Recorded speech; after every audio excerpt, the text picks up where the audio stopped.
we'll do it live. Hey, welcome to Saturday Night Special, the most the most show on the internet. The most prepared show on the internet. Nobody waits till after we've started to start putting their shit in. We've got a pretty cool show for you. We're still building it as we're talking, so like Minecraft. We might not have a really good show, but we're still building as we go. But we've got Cliff Chiang coming. We've got the best and worst covers. We've got the WTF story of the week. We've got movie wars, cartoon wars. We've got so much. So strap in as you get. Nope, wrong podcast. Cue that music. Warning. The following video contains material that some viewers may find harmful or could be traumatizing to some audiences and doesn't reflect the opinion of Renovision. Viewer discretion advised.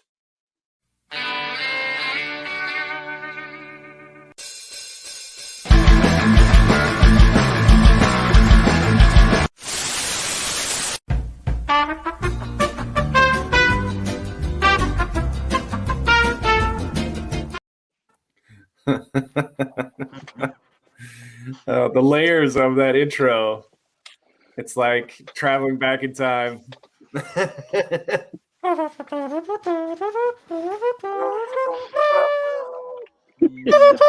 everybody doing on this lovely Saturday night? Oh man, doing so good. Just got back from couldn't be better. Just got back from like a 3-hour hike with my kids. Tony. Good evening, Ed. Mr. TK himself in the house. What's up, TK? So, I'm pretty excited. We're going to be doing our redeeming interview tonight. So I hope everybody's here. There will never be a new year for Kyle's curtains. I show my wife these comments because for some reason she loves these curtains. She picked them out. She loves them. She's like, fuck them. She's like, the fuck is going on? But yeah, so anything interesting happen to anybody? Not this week. Damn. Well, That's it. I had a guy. So I'm a lawyer, you guys know that. And some of my job is litigation where there's deadlines and the parties can kind of agree to extend deadlines. I had a guy who asked me to extend deadlines for a couple of different motions up till yesterday, right? And I was fine with that because I had a motion that was pending and I wanted to extend the deadline to respond for that. And so I agreed to that. And so I submitted my response yesterday like we were supposed to, and he didn't. And so he starts emailing me at like 5 o'clock in the afternoon. He's like, hey, can I make my problem your problem? It's like, why does everybody want to make their problem my problem? Why is that the case? I just ignored him. I said, you know what? You got 7 hours to figure this out before it's actually not the deadline. I'm gonna let you figure this out.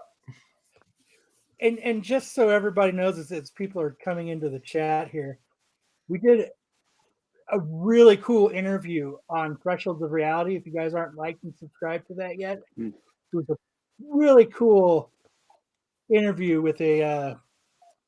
He calls himself the guide to the afterlife. Now, the Thresholds of Reality is such an interesting change of pace. You guys, we cover a lot of pop culture on Saturday Night Special, on Renovision, on Absolute Geek, cover a lot of pop culture topics.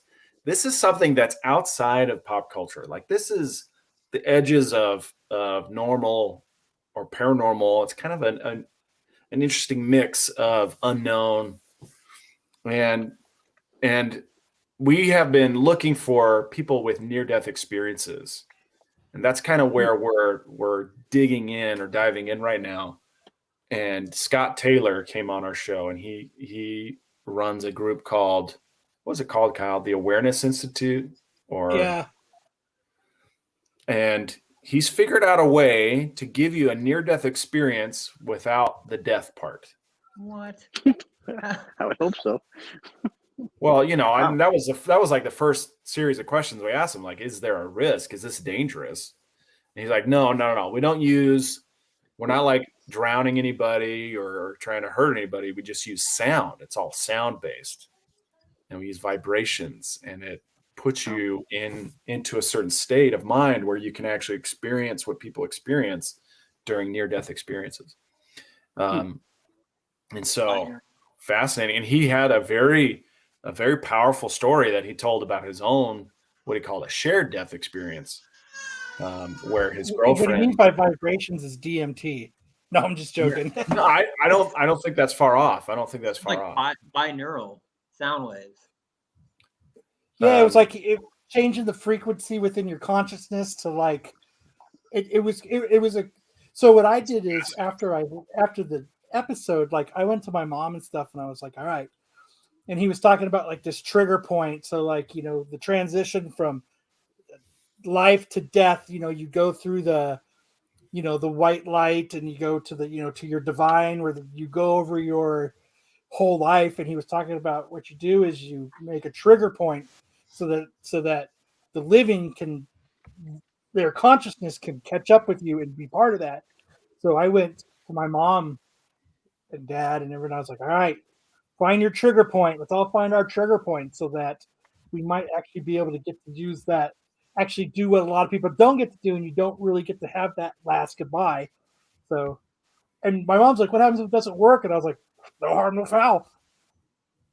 Yeah. all you did was we just agreed upon a you know, a memory. So it's not crazy, but yeah, it happens. What happens, So- happens. They used to have audio CDs that were compared to several different drugs. Like they had one that was cocaine, one that was marijuana. I just sent you a link in the Facebook. But binaural beats, they were basically sound waves that were triggered that were supposed to give you the same feeling that each drug gave you. Yeah. It was back 2017. Yeah, the article I sent was 2017, but I tried it and it didn't really do it.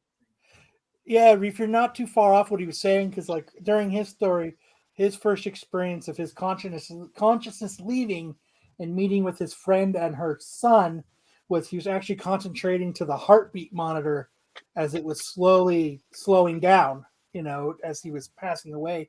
And that's actually what he was concentrating on, and that kind of cleared his mind. So his conscious, it was just a real interesting conversation to have. So it's worth checking out if you want. We'll put the link in the chat, the link to the episode in the chat. So, but I mean, we got a lot of cool stuff to talk about. So let's. Anything I got heard that about- there may or may not be someone on the Renovision channel that likes to try to achieve that by sticking a metal rod in his wiener and smacking it off against metal poles. Who does that? Sounds fun. I'm not gonna name names. Not here to name names. How come my stuff doesn't show up in the chat? I put the link in the chat and it's not showing up. Because you're not Block. you're not a manager. You're blocked. I think I'm blocked. Should be talking all that shit. It was just an interesting interview. It's worth checking out. It was Why not just smoke a bowl? Just saying. right. You know, and that's what he was kind of saying is whatever it takes for you to get to that point is kind of what he was getting at, right, Sam? Well, no, I don't think that's what he was saying at all. I think he was saying that there are specific things that you should do or that you have to do in order to trigger these particular events, and that once you know how to do it, it is simple, but it takes knowing the tricks. And is basically trying to hack the mind using sound and vibration. Matrix. Isn't that what DMT does though? Is that it gives you that rush and makes you have hallucinations like you would before you die? Because that's what your body produces, correct? Your body, yeah, DMT, I think, is what you're referring to, right? Yeah. And that's why we've got Sonoran Toads here. I got a batch of toads coming into lick. Anyway, it was a fascinating episode. One of my favorite interviews so far. And I don't always say that. Like, we have been kind of stuck in psychic land for a while, and those are kind of hit and miss, I think. But this was an excellent interview. Yeah. So I'm pretty sure Peter Griffin, or should I say Lando Griffin, warned us against what licking toad will do to you. So don't do the toads. Don't do the toads. So, what time is Cliff Chiang supposed to show up tonight, Sam? He'll be on at about 6 p.m. our time, 8 p.m. Eastern time. So about 45 minutes. Yep. All right. Well, let's get the news started. So hopefully by then it'll be time for our awesome interview. Let's get into it. We'll have the Gimp from Pulp Fiction on.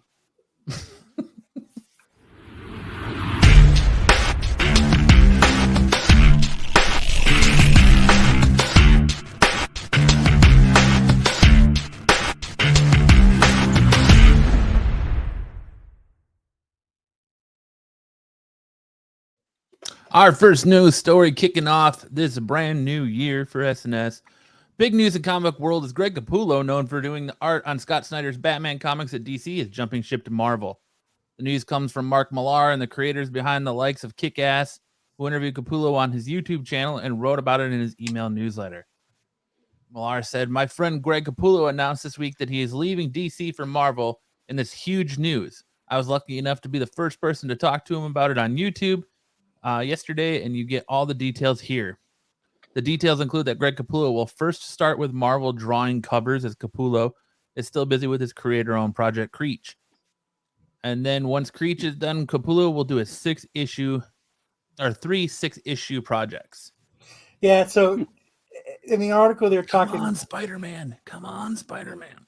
He says that's one that he would like to do, but he was like, "I'm 60. I'm getting too old to do these long drawn out runs and stuff," and he wants to be able to. Shit, that dude is still jacked, man. 60 or not, he's still jacked. Right. You're too old for nothing, sir. But that Creech is doing, it's like 110 pages or something. It's a lot of art in it, if you've looked at a lot of the examples. So, but that's his own. He does all the art in that, right? He does interior and cover. He what? He does interior and cover for Creech, right? Yes. Yeah, and he usually does it for Batman, and he's a cool dude, man. Great. He's such a nice guy. Like he looks really like he'd be a dick, dude, but he's actually a really nice guy. I thought that was Diamond Dallas Page. That looks nothing like Diamond Dallas Page. Diamond Dallas Page. Say I knew what Diamond Dallas Page looks like. He said it looks like Diamond Dallas Page. But yeah, I mean, how cool would it be? Like, I love how he draws. So, he is one of my favorite artists. So, and I love the way he draws Batman. And I agree with Matt. Imagine him drawing Spider-Man or Venom. That'd be sick too, dude. It would just be it would be fire, whatever he does. But he's got it. But I don't want him to be teamed up with a crappy writer. You know what I mean? I don't want him to team up with fucking a crappy writer, because his art's so good. It needs to have a good story with it. You know what I mean? Like when him and Scott were doing, Batman New 52. I mean, it kind of trailed off towards the end, but the story was fire, and then it just had this great art to go with it, which made you run to the comic book store to pick up the next issue. Right. He's always paired with he's always been paired well with good writers though. Like, he's had Snyder for a long time. He's been with Millar. He's been with McFarlane. So I mean, he's always had decent writers to go with. That's what I'm saying. I hope they keep that, and he doesn't get a shitty writer at Marvel. Yeah, I mean, I would like to see him paired with the likes of Ram V or Zeb Wells or anyone along those lines. Yeah. Or even Bendis if he comes back to Marvel, and as long as it's not, a lot of the other guys Marvel has, unfortunately. So I mean, I'm stoked to see what he's going to do. Oh God, I'd be pissed. God, fuck, I gotta read damn Slot again. Right. Because whatever he's gonna draw, you're good, especially at Marvel. Everybody's gonna be picking that up. Right. So that's you're right, Ed. You're 100% right. I'm sure he can do that. Yeah. It's actually a good point, but I'm just fingers crossed. Now the question is going to be, though, if he's going to be doing variant covers. So every Marvel book that comes out with like 70 variant covers is Capullo, because usually the Capullo variants on DC most times are, you can get them as a B cover or, low 1 in 10s. But I just wonder if he's going to start being like 1 in 50s, 1 in 100s, 1 in 25s. I bet you what you'll see is he'll have the A cover. And then I bet you there'll be like a virgin, like 1 in 50 or something. Like he does for DC right now. Yeah. I bet you it'll be something like that. So, but yeah, come on, Spider-Man. Right? Fingers. JR off that shit. He's kind of doing Spider-Man right there in the photo, Fuck yeah, I'm going to Marvel. Marvel. So, it'll be cool. It looks like he's passing a kidney stone in that picture a little bit, but Or he had bad Taco Bell. yeah. Or he just got done being a shop teacher. Oh. Ooh, that Joke. joke. There you go. All right. Yeah. Wolverine Dude, that would be miniseries. badass. Yeah. Yeah, I mean, pretty much anything he's going to do is it's going to be fire. He's not one of those artists like that lets you down. So I'm sure he built up a contract where he gets Avengers and Spider-Man and things like that he wants to do, that the Marvel staple, Dude, that'd be badass. Yeah. Maybe when Hulk reboots, he'll do Hulk. I mean, I wouldn't mind seeing him paired with Donny Cates. That wouldn't be terrible, even though Donny Cates seems like he's gone off the deep end a little bit. Well, I mean, when we talk about Ryan Otley, there's a Donny Cates little thing in there too. So when we get to that, we can talk about that. But moving on. Yeah, excited for Capullo and Marvel, man. I think he's going to do great things. And like I said, please, Spider-Man. Please. Yeah. To the comic gods. Yeah. Mainly will that shit. In other news, the evolution of the Joker just took a surprise turn in his latest ongoing series. His comic, The Joker, The Man Who Stopped Laughing, features the Batman villain leaving a swath of destruction in Gotham City. But the latest issue that came out this week also contained a backup story that is garnering a lot of attention on social media. The short tale pairs Joker with the magician Zatanna, and instead of being a graphic, violent encounter, Zatanna casts a spell, leaving the Joker pregnant, the two on the verge of starting a complicated new family. The backup story, The Joker, The Man Who Stopped Laughing, #4, is by Matthew Rosenberg, Francisco Francavilla, and Tom Napolitano. It finds the Joker and his gang attempting to steal all of the water from the Gotham River. Luckily, Zatanna shows up and stops the Clown Prince of Crime in his tracks. Strung upside down, Zatanna drops the Joker into a pile of mud on the ground. After the Joker comments on how they'd make a lovely family, Zatanna casts a backward spell that states, "No one will ever have your baby." So, No one else No one else have will ever have your baby. I didn't see the else. So will the new thing be, and the Batmobile lost a wheel and the Joker had a kid? So a lot of people have brought this to attention, but if you actually really read the issue, it's a mud baby. It's not a real spell. When he hits the mud, he swallows a bunch of mud, and later on he pukes it up, and it's like it's a giant pile of mud. Dude, I had a mud. Dude, I had a mud baby today, dude. It was After eating Taco Bell? yeah. Oh, Yeah, it's well, that's good that it just kind of got blown out of proportion.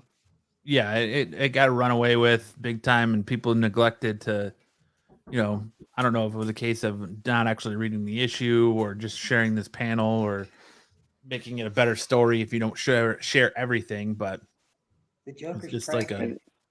I knew you could get pregnant. he throws up like a giant mud baby because he actually goes to an OBGYN doctor, and it's Dr. Phosphorus. And Dr. Phosphorus, it shows on the panel of him with his feet up in stirrups. And Dr. Phosphorus is looking at him, and he's like, well, I don't know where this baby is, or where it's going to come out, but go ahead and start pushing. Jesus. So DC kind of crosses where they're usually very woke. You almost get that feeling that where they hit you with the men can't have babies in this issue, because he's like, well, I don't know where that baby's going to come out, but go ahead and start pushing. And then Joker like stops and then throws up, and it's just a bunch of mud that he throws up. It's like a giant mud baby. So, well, I mean, the title of the story. I mean, what the fuck? Yeah. Well, The story is kind of ironic, right? Butt though, right? What's that? It technically would have came out of his butt eventually, because he threw it up. Yeah, it would have been a butt baby, I guess. So I mean, did it move? Like when it came out, or did they name it? Or what? No, he didn't name it. It's just a Maybe pile of mud on the Clayface. ground, man. Clayface Jr. It does. Well, it does kind of look like Clayface when he throws it up. But What happens when you have a baby early? when you have what? When you have a baby early, you throw it up. I thought he meant out of wedlock. When the baby comes out, it's already like a preteen size. Yeah. It's walking. No Yeah. terrible twos. So, it's going to hit its rebellious phase pretty early, and then it'll be joining like the corporate rat race to spite his father. Imagine that he becomes like a mid-level manager. Yeah. See, there he is. There's the panel of him pregnant, and there's Dr. Phosphorus with his head between his legs. Damn, his face is all up in there. Yeah. He's seen some shit. The Raiders look like a bunch of winners. With Stidham. Is Stidham killing it? So yeah, there he is barfing up the mud baby. He's like, "Is that mud?" And the doctor's like, "I guess you weren't pregnant after all." Yeah. Almost looks like the Toxic Avenger, and they got thrown in there. And they didn't like be animated, right? The mud, it just was a pile of mud, right? Well, I mean, he kind of looks like he's got an eye and a tooth right there, and he's like crying. I'm gonna name my next mud baby the Joker. And then he says, "I'd really love it if one of you would kill that thing, especially you, the skeleton. You're kind of the weak one, like you're a weak link today." So why were they all in the room with him? For like moral support? I guess, yeah. And the thing like runs away. Is this like supposed to be like years ago or like now? It's I don't know, but oh look, he does that like right? deforms, yeah. Grows pretty fast. 2 years ago. Look at that cut chin. It is kind of like a baby Clayface, in, huh?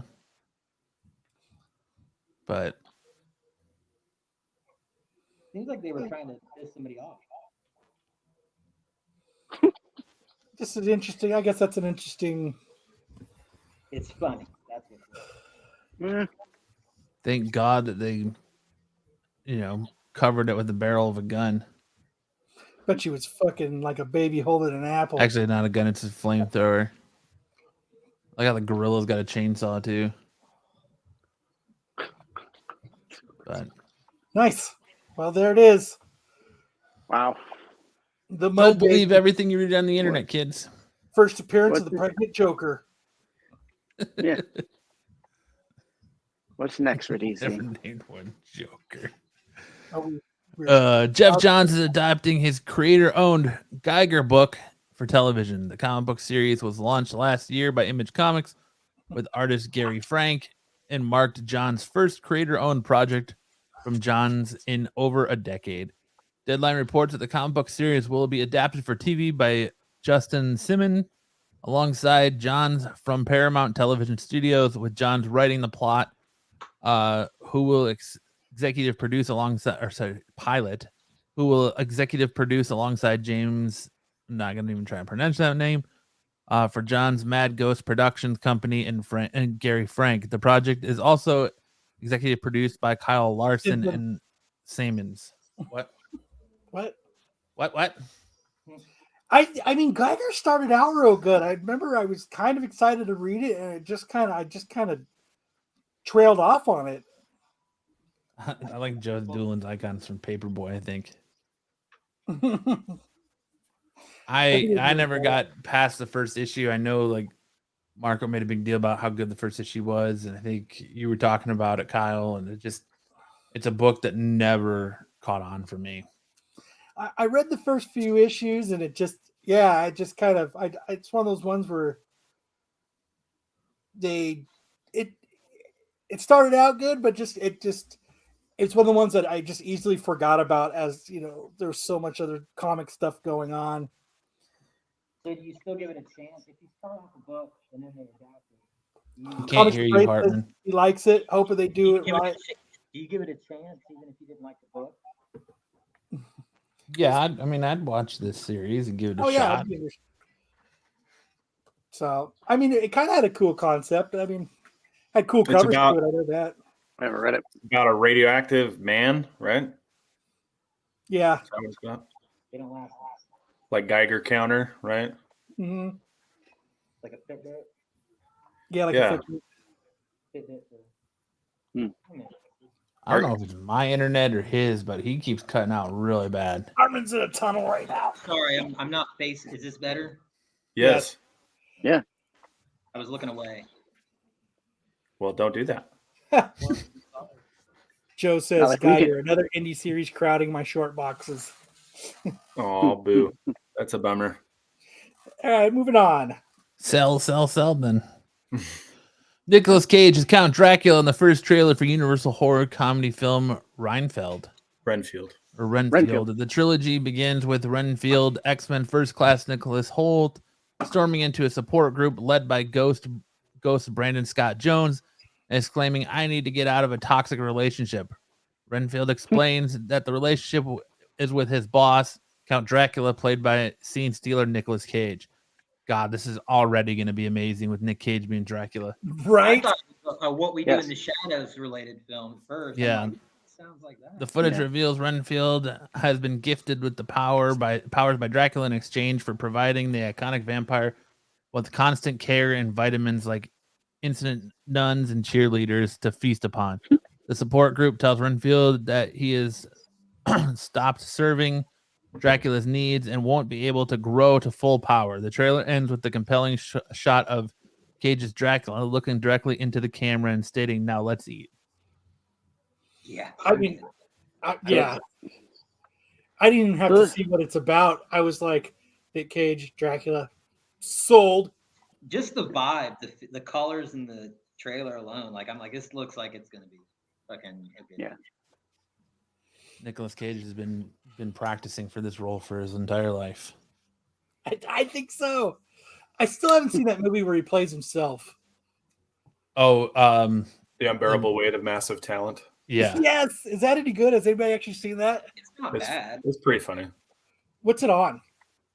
It's on a lot of different platforms. I'll have to look it up tonight and watch it. On patrol. I have to say that seeing Nicolas Cage in vampire makeup reminds me a lot of a younger John Travolta. And you know what they say. If you don't die Nicolas Cage, you live long enough to become John Travolta. I'm just happy to see him in actually movies that I want to see. Like when Matchstick Men and those movies are coming out, like 10 years ago, I don't know. I didn't really have interest, but these new movies I'm seeing him in. Superman Constellation Prize. And I do want to remind anybody who is married that it's important that you and your wife establish Lots of sex. The secret tell in case one of you ends up in a face-off situation where Nicolas Cage or John Travolta ends up with your face. That We was have the a key. safe word. Yeah, you got to have a safe word or a secret tell, something. It's Take the pineapple time. in the butt. Well, now you got to come up with a new one because now everyone knows it. That's only for Hitler. Yeah. Thank you. So, Yeah, On this looks the good. I mean, there. surprised that it was going to be a comedy. I'm looking forward to it. I don't know. I think it's gonna be fan-fucking-tastic. I don't know about you guys. As long as they let him go full Cage, Oh, I'm dude. down for it. I wonder how much he'll be in it, though. Like honestly, 18 seconds. I don't think that's. He's gonna be in like 7 to 10 minutes of pure flashback where he like lays on the ground and there's like guns. Oh wait, no, it's Jared Leto's Joker. Wow.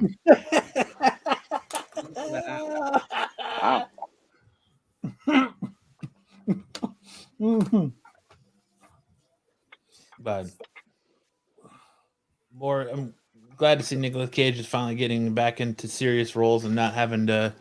Maybe he's finally got his tax bills paid off where he doesn't have to constantly just take whatever movies that's thrown at him now.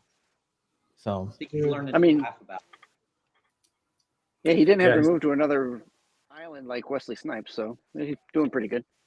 Dude, He's hey, not it just playing- goes to show you he kids never pay your should- taxes, right? He should not never playing stop a making pilot National in Treasure a- movies. in a Rapture movie.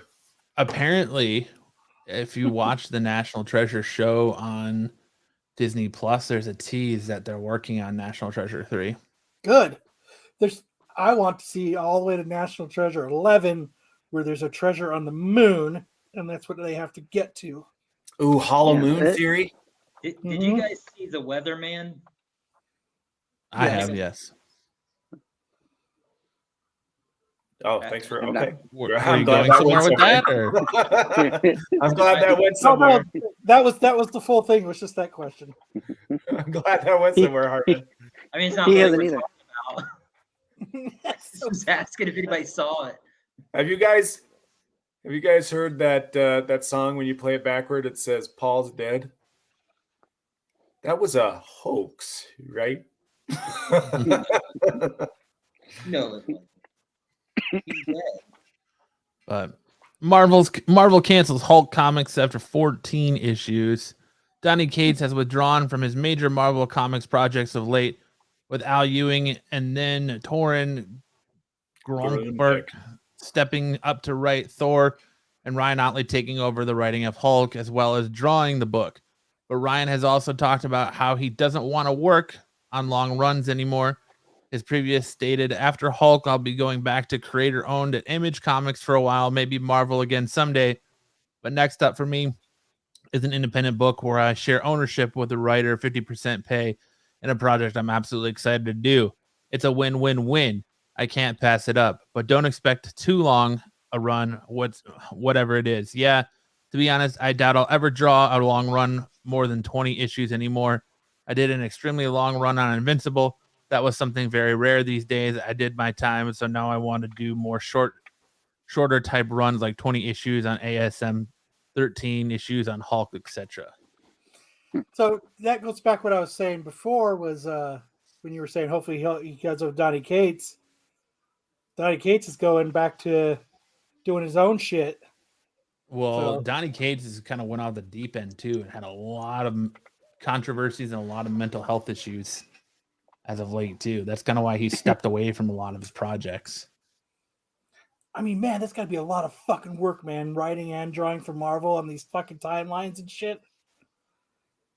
Well, Dude. especially with like how complex, like stepping in on for Cates on Hulk and Thor, with how complex like Donny Cates has been going with this stuff and their big callback and all that. It Yeah. explains why we haven't gotten that big payoff of like the Thanos situation at the beginning of Thor and kind of Hulk just falling off the face of the earth. It kind of explains a lot hearing But I that he left those books. Ryan Otley's kind of saying the same thing as Capullo. Like nobody wants to do these long. They don't want to be committed forever anymore. They want to just kind of do stuff here and there, like little things. I wonder what's going on behind the scenes that's truly making these writers and artists feel this way. I think in the comic book industry, there's a lot of, it almost feels like there's a lot of like maybe job openings where people aren't getting work, or they're being approached with too much and they're taking on too much and they're like, I don't want to do this anymore. I just want to do shorter stuff so they can bounce around and do more things. Because if you're not obligated to a 75, 80 run issue book, you can do 5-6 issues of this book and then take on 5-6 issues with another book and then 5-6 issues with another book. And like, you can kind of spread your work out across multiple characters and multiple platforms and probably get more royalties than just committing yourself to, however many issues of Invincible he did, or, things like that. Because his run on ASM wasn't very long, 20 issues, he's saying. So it doesn't even feel like it was 20 issues to me, but it's because he started out doing the art for it. And I don't remember it being 20 issues either. It seems like it was like closer to like 10. Yeah, that's kind of what I was thinking too. And so, but I just maybe it keeps it fresh, and you just do enough to keep it exciting. Because it's like any job, we all can attest to that. It being it starts to suck after a while. Marvel wants him to do enough to sell books. Yeah, they probably, he doesn't want it to get stale. He doesn't want to be criticized on shows like ours. But not only that, this is good for the industry because you've got to have new stories. You got to have new characters. These guys are coming up and they're wanting to create something new for themselves and not just be working under a big label, big banner. The one problem I'll have is if they reboot again, you got to stop doing that. Just because an artist or a writer leaves, you don't have to reboot the whole damn numbering just to flow with that. I mean, that's a money-making thing, though. Well, that's a money-making thing, but people are smart enough to know that if you have a new writing team, you have a new story arc. I mean, it shouldn't be that hard for people. Yeah, but when you go to a comic book shop, people have it ingrained in their mind. If they're not like in this community and savvy and looking up, the number one stands out. So people are more likely to buy the book off the shelf if it's a number one versus if it's a number 75 with a new creative team. Yeah, but that's a new thing, right? Since like the early 2000s when they started doing it. Yeah, that's how we got into this. Before that, I mean, the story arcs came in and left, and maybe have come back again later on, and no one batted an eye. And now you got to have all these number ones coming out every 2-3 years. I personally hate it because as a collector, oh my God, I got to get another one, and it's going to have 75 covers. Yeah. And then now you got to deal with store variants. All these stores that are doing their variants. It's a crazy market when it comes to that now. For a collector. I just stick to. I don't care if it's store. I don't care if it's Marvel, whoever's doing. But if I like the cover, I'm going to get it. I don't care what it is. I'm not ever going to try to get all. Well, that's what you should do. That's just too much craziness. And I know that it's okay. There's 75 books. Eventually, one of these is going to hit. Which one? So you got to buy them all just in case, so you have that one. But fuck that shit. Buy what you like. If you don't like it, don't fucking buy it. Yeah. You should always buy what you.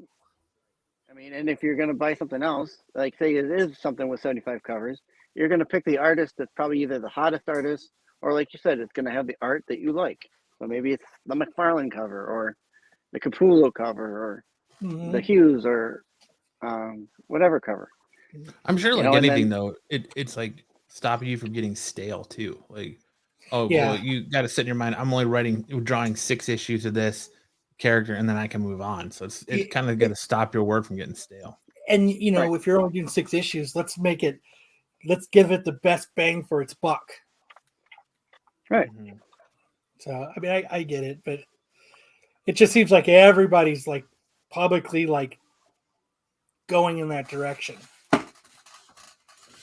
So it is what it is. Well, 'Cause I mean, we do have a lot more artists and writers nowadays than we did in prior eras, right? So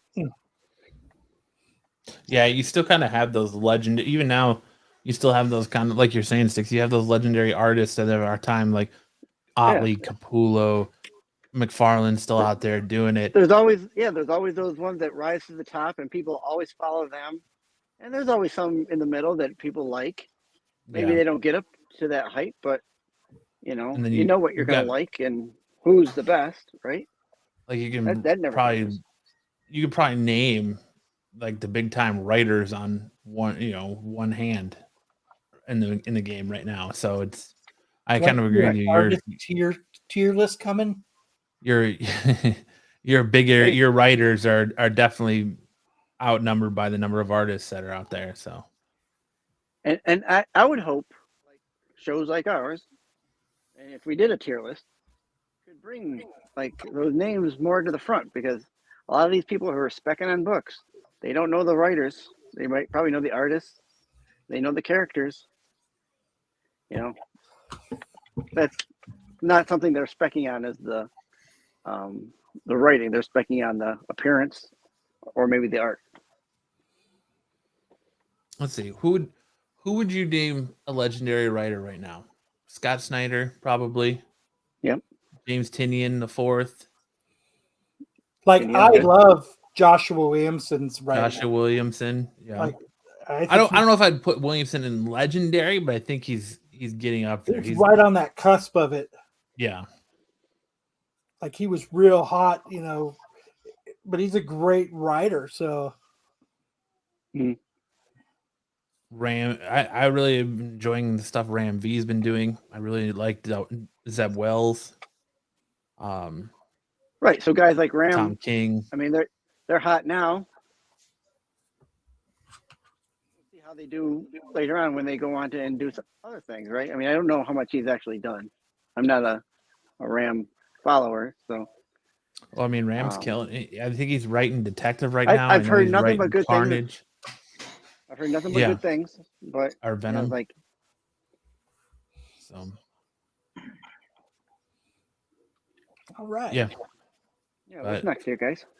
I guess it also too allows writers to push out more stuff too, and then they can go, okay, well, we're gonna throw it to this artist, and we're gonna throw these issues to this one. So, as a writer, you can pump out more stuff and get yourself in a better position if you have burnout or need to take a break or whatever later on down the line. Mm-hmm. Chip Zdarsky, Ewing, yep. Brubaker, and Ram V. Yeah. I mean, there's a lot of good writers out there. I see no one screaming at putting Donny Cates in the chat. I don't know. I like Donny Cates a lot. I really like his dedication to the craft and the history of comics and how deep and the deep cuts he's willing to go to and how far and obscure things he's willing to pull out and work in to make them connect. And right. I think Cates is a great writer. I just think he loses steam and then falls off when he tries to do events. Do you think it's losing steam, or do you think he takes on too much and it becomes so intertwined and he's doing so many different things it's hard to stick the landing? You probably anticipate something that he's going to do next so much that he just kind of loses it. Because like when there could be a couple things there. Like when he was writing Reactor for Vault Comics, there was like a 6-issue miniseries. It was fucking badass. Like so much so, like I had never heard of him, and like I had picked it up just so that we could do a comic review on Absolute Geek. And I picked up Reactor #1 for Vault, and I was like, holy shit, this motherfucker's badass, and then all of a sudden, like, you saw him at Image. And I was like, oh, great, I get to read more Donny Cates, You started reading Redneck, you know what I mean? and then you're like, oh shit, he's going to be over here at Marvel. You're like, hey, that's how it was for me with Donny Cates, because when I was first reading his stuff, it was great. But yeah, maybe this is what it is. He's a little too ambitious. Well, maybe a question to ask Cates would be, you were able to do this over here when you came to Marvel. How much towards the end were they kind of pushing you to finish it off, and you had to rush it? Maybe there's a little bit there of him and them pushing to get the stuff done. But Because they knew he was going to move on to something else. We give Donny Cates, but remember the ending of Batman with Scott Snyder. Matt, you remember we were like, the fuck? Yeah. But what the fuck did you just do, Scott Snyder? Like really, I was like, the last few issues, like I was like, and then he didn't even write the final issue. Yeah, he left. Like, I think he left the book with like 3 issues to go, and those 3 issues were all guest writers. But I even think like he left right after the Mr. Bloom stuff, right? Right around Mr. Bloom is when you were just, even Mr. Bloom, you were like, what's going on? Because he felt very much like a Joker knockoff. It kind of like, is he starting to phone it in? Like, that's the, like, because you were like reading, like, you read these great arcs that he had written. And then you're like, what's he doing? Like, once he got to Mr. Bloom, you're like, what is he doing? Like, for real? Like, is he having someone else write this for him? He's just putting his name on it? Like, I don't know. So, yeah. But moving on here. Wrestler turned actor Dave Bautista is deadly serious about his transition from hulking fighter to Hollywood superstar. And he's not thrilled about his comparison to Dwayne Johnson, or as most of him know him as The Rock. In an interview with GQ, the massive brute of a man revealed his acting inspirations are far more than thespian than action hero aspirations. I never wanted to be the next Rock. I just want to be a good fucking actor, the former wrestler said, before adding a respected actor. Throwing that shade on The Rock. Props to him. Well, then he came out and said that he's glad he's not playing Drax anymore because of the makeup times and all that. And he doesn't want to be typecast in the superhero role. He wants to be, he said, take on serious roles. And then he goes out and does something like Knives Out, Glass Onion, and now he's like throwing his weight behind M. Night Shyamalan, and he's doing an M. Night Shyamalan movie. Yeah, Stuber. He's putting his work in. Stuber. Yeah, is he going to be in what? Like he's always going to be playing those tough I guys. think he's a good actor, though. I don't think he like when I think of The Rock, I just think of the same shit. Like it's all the same shit.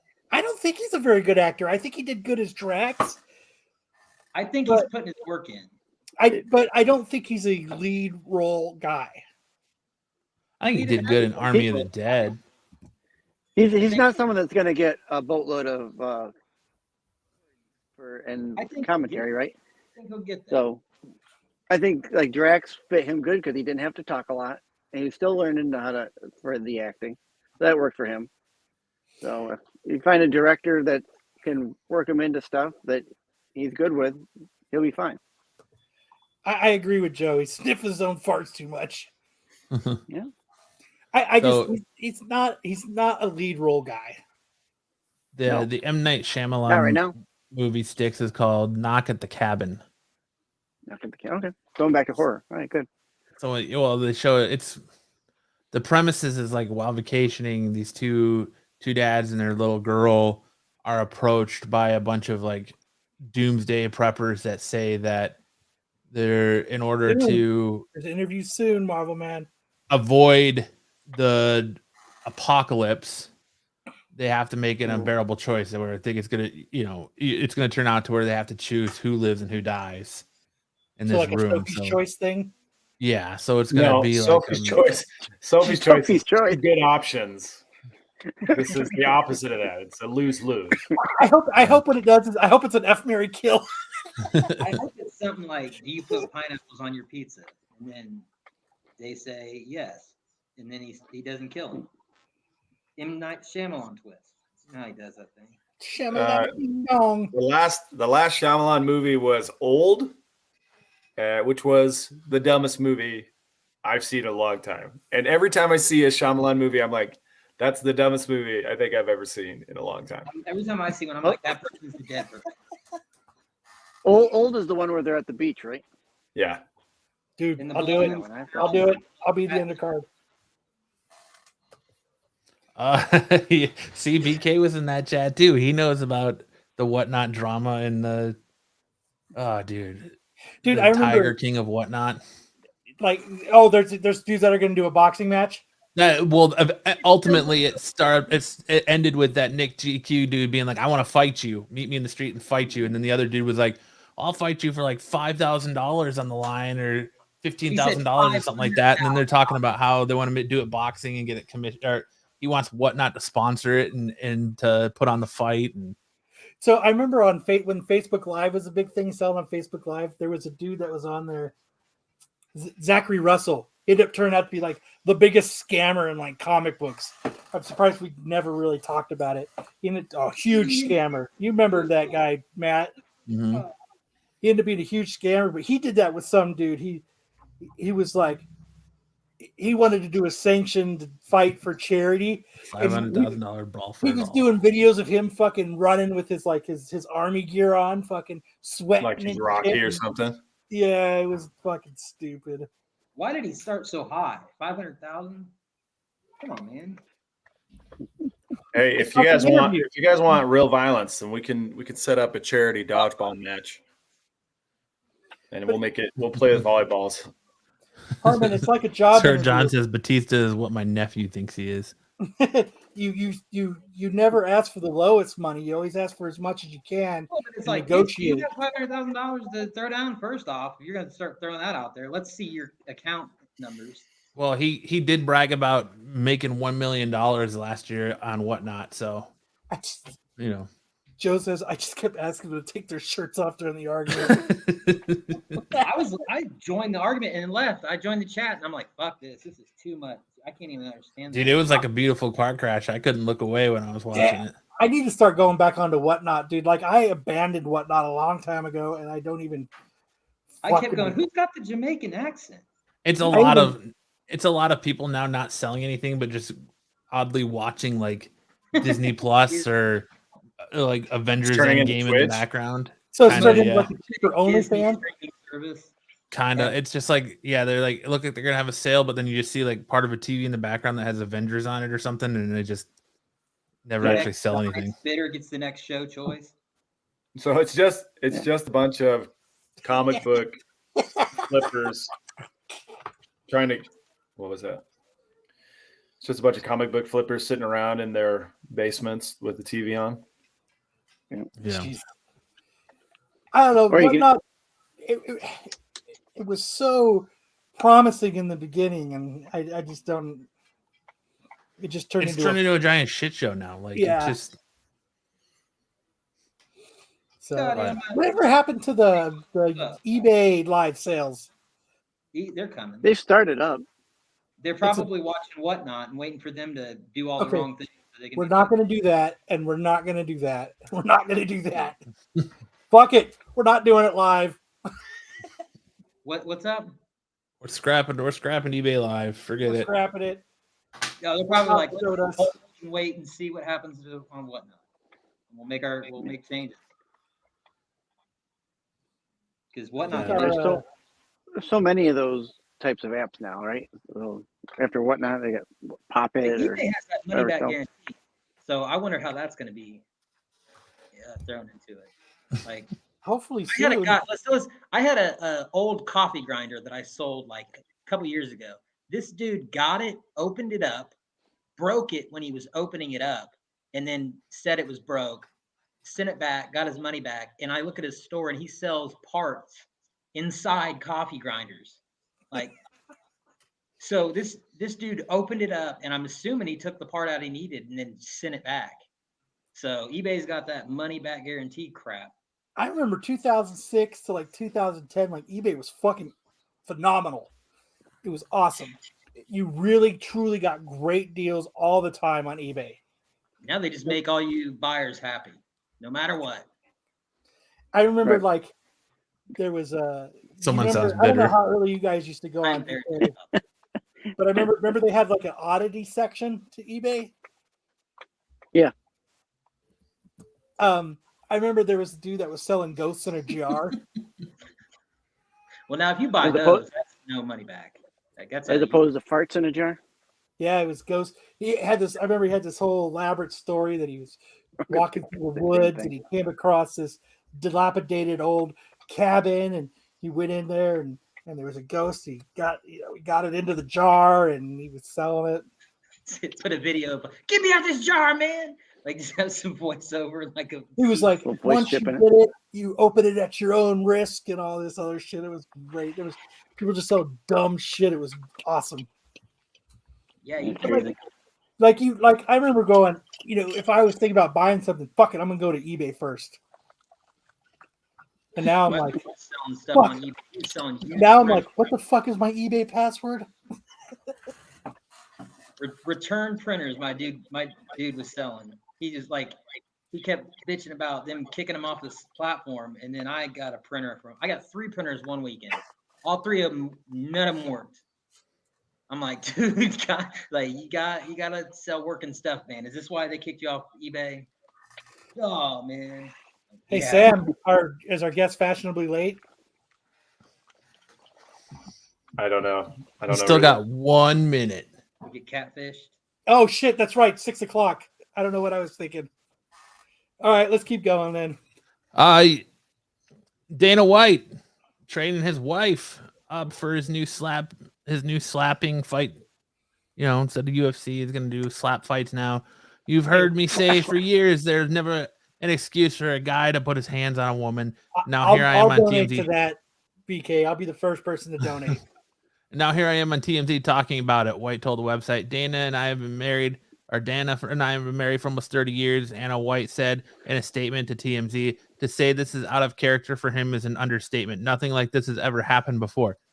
Unfortunately, we were both drinking too much on New Year's Eve and things got out of control on both sides. We've talked this through as a family and apologized to each other. I just hope that people will respect our privacy for the sake of our kids. When you watch the video, she slaps him first, and he doesn't even haul back and jaw jack her. He just taps her across the face. That's still Did not you get out the excuse baby to, powder first?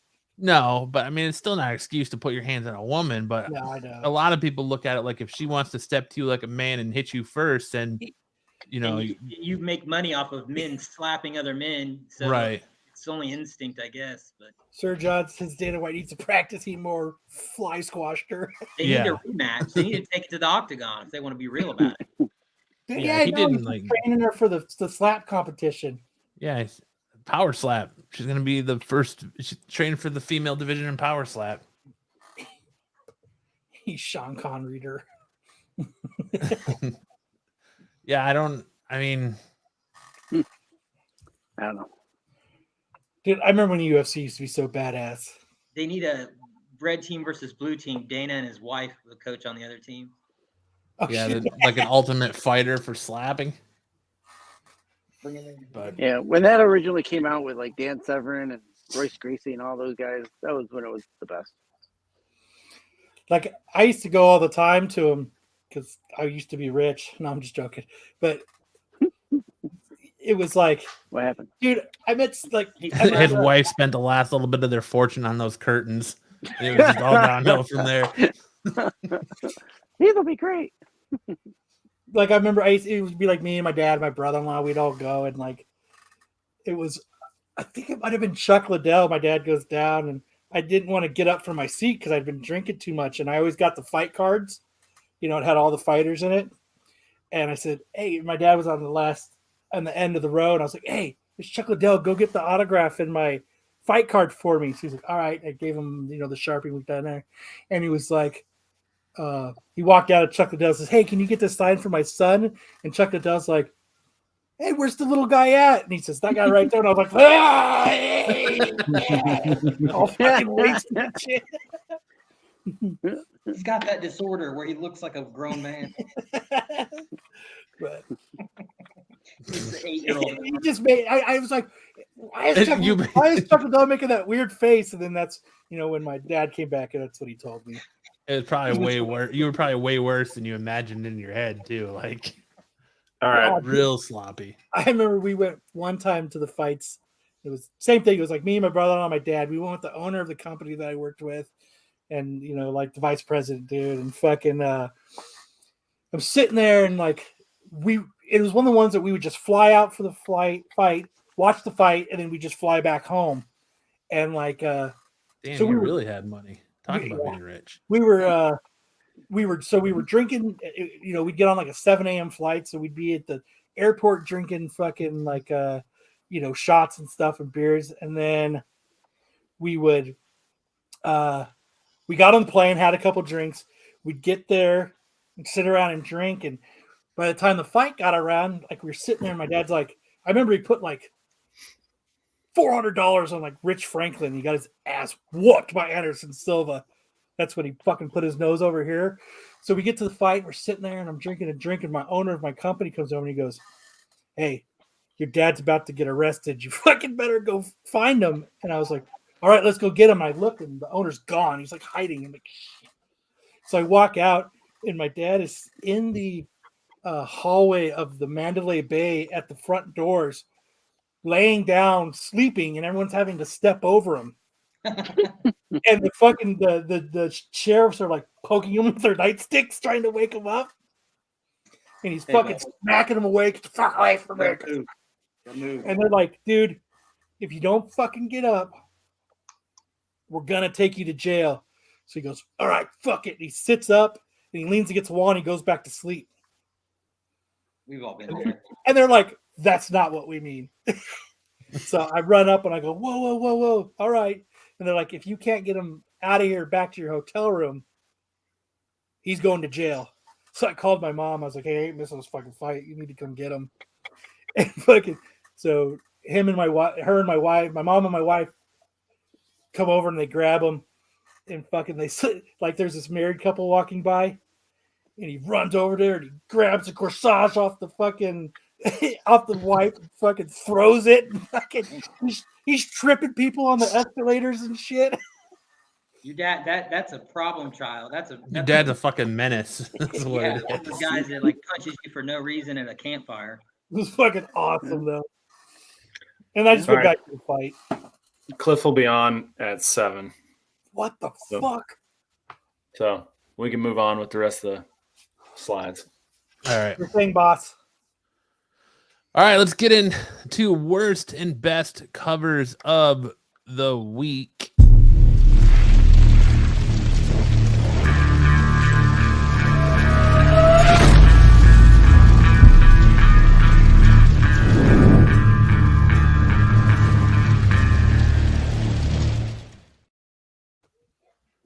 Yeah, Marvel Man. He was a ton of fun to go party with. Worst and best covers of the week. Kicking us off this week. Earth Divers number 4. Lavette cover. That cover just looks like Shaggy from it looks like a trans Shaggy from Scooby-Doo. And a snake. Yes. And a snake, yes. Snakey The doo. snake looks better than the actual character. I don't like it. It does look You got really. Yes. It's like really sketchy. Vector. You know what I That's mean? what I think of. She's like shaded like Looks like 3 or 4 different I times. like the goatee. Yeah, she's got a goatee. Those aren't tribal tattoos. No. I think it's No. it's a She's like solid her goatee. face is one color, her body's another color, her hands are a different color. No way. I don't believe it. Wow. Okay. Well, It's not a I don't believe it's the hair. I don't believe it's hair. okay. Well, that head's definitely not attached to that neck. You're not my dad. I don't believe you. Velma Shaggy hybrid. There you go, Tyson. Where are my glasses? Well, Joe's Doolin says yes, they are tribal tattoos. I don't know what tribal tattoos look like yeah. that. She looks like she's got a little bit of Thanos going on there. That ain't hair. Yeah, no. Like long lines. Moving on, we got Rob Liefeld, Amjing Rob Liefeld, X-Force 36. where every character looks like Rob Liefeld. It's all Yep. shiny. That's a bad man to homage himself. Yes, he's like, they're like, hey, Rob, I'm going to homage myself, motherfuckers. Why don't you block all the feet in the picture? He Oh, did he that on did. purpose. He's tired Stop of getting harangued by guys like us. Liefeld after Liefeld. Yeah. I felt the legs only. By now, the editor's got to be like, we got to crop those shit out. It's like they don't. Well, I mean, Omega Red looks like he's trying to push one out big time. He just looks like he ate a whole bunch of Taco Bell. He's got that. He's Then you got hulking. back here doing Blue Steel. And who knows what Domino's doing. Domino's body just looks like like her waist looks super long to me. It's unhealthy. She's wearing like She's one of got a those mud baby. corsages or whatever those things that you tighten up. Corset. Corset. She is struggling. Domino is struggling to stand up straight. She must have been partying with us in Vegas. To get scoliosis. For me, the weird thing about Liefeld is that none of his characters have an upper lip. None of them. Except, well, I mean, Domino does, and so does the chick back here. But yeah, none of his male faces ever have an upper It's lip. the other one you're like, yes. Their teeth are exposed, and there's no upper lip. I can't even do it. Yes, when I was going through these and I was like, did he just fucking, and I even said to the man, I was like, did he just homage himself? Like the balls on this guy. Big old fucking brass balls on this guy. After me. Yeah. I will say it's better than some unknown doing a crappy job of homaging him, I guess. I mean, he can just do his own crappy job. We had that your a own couple crappy weeks job ago. of homaging your already crappy job. I can do that myself. Thank you. We don't want somebody to do a crappy job of your homage, so let's just be you, Rob. Just let Rob do it. So if you homage yourself, that's basically recycling old ideas, right? I Yeah, mean, pretty it is much. part of Hollywood. Homage is sexual. What? What was What? that? What about being sexual? Your homage is sexual. You homage yourself. Okay. It's a hard word to say. It's almost like homosexual, but it's No, we get it. We get it, yeah. And that's Oh one my spaghetti God, noodle that massage. didn't stick to the wall. Keep boiling the spaghetti. Homage Yeah. sexual. Next, we got Scarlet Witch #1 variant. The Witch is back. Adam Hughes classic cover. Adam Houston, like you What, you guys don't like this? I like. What? She's You guys don't like the Jenny McCarthy look? Yeah, She looks like Jenny McCarthy from the 90s. I like Mike everything. is the But- best. from basketball. Yeah. Adam Hughes does the same face in a lot of his stuff.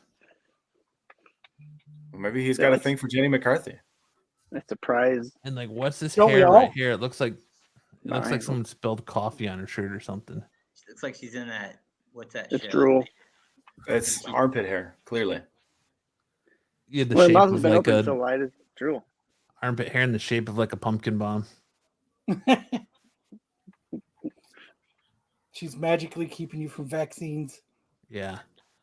Well, But I mean, part of me is like, it's Adam Hughes, man. Like it's not like he did a horrible job on it. Like it's No, I like everything. Like I said, I like everything on this cover, but the face. Oh yeah. Sir Johnson, that mouth could crack coconuts. it just reminds me of that part where Jenny McCarthy's like, where she sucked the chrome off the hitch or whatever. Yeah.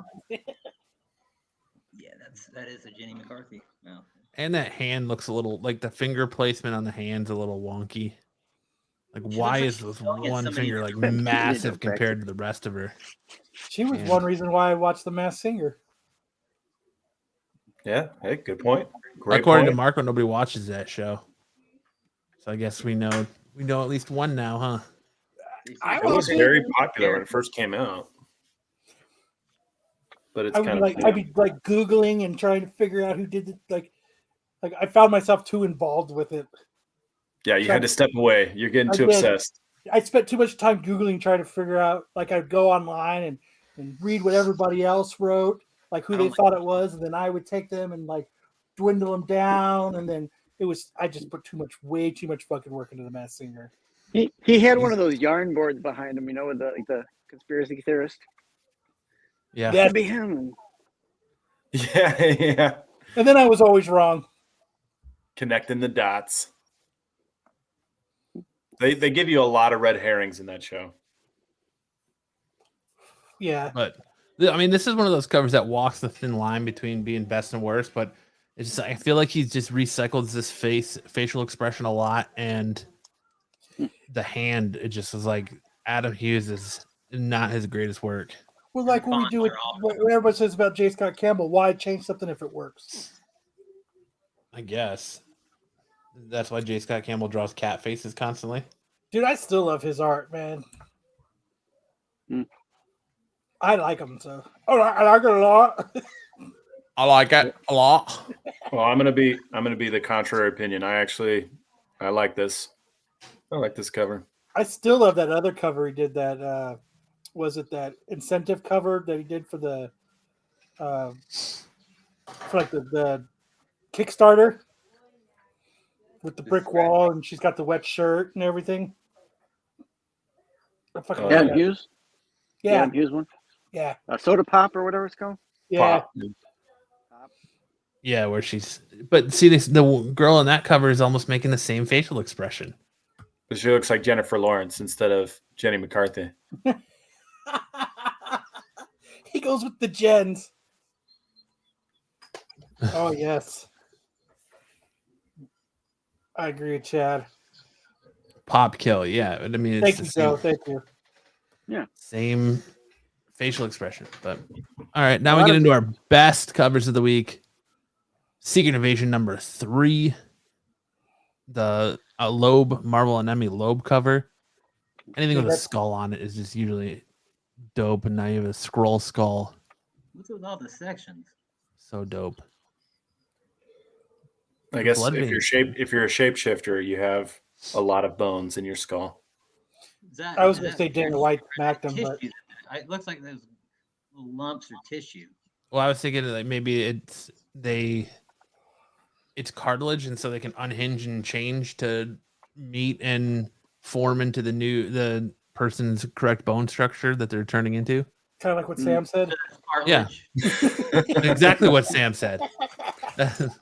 I mean, if Good job, Sam. I don't know what color cartilage is. It's white. The skull ear is a miss. Looks like a skull that's been broken into like 60 pieces. Yeah. And put back together. I think it's neat. Enough people commented on Jayla's like this on that pop because she may have a case.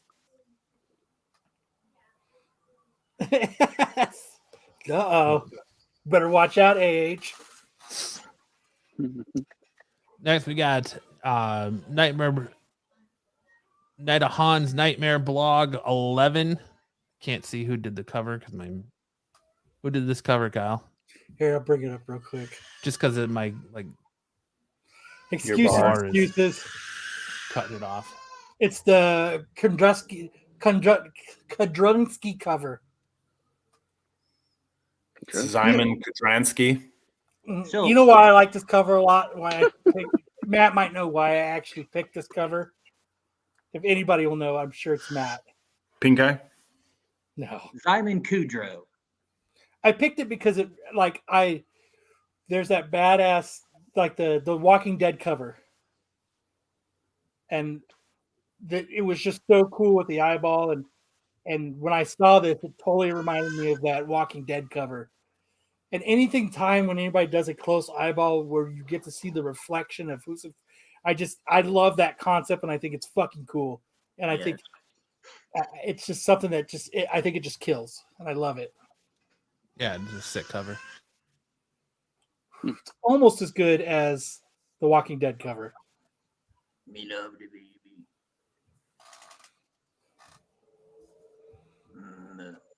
And then we've got the Joker, the man who stopped laughing, number 4, the Lee. Is it the Lee?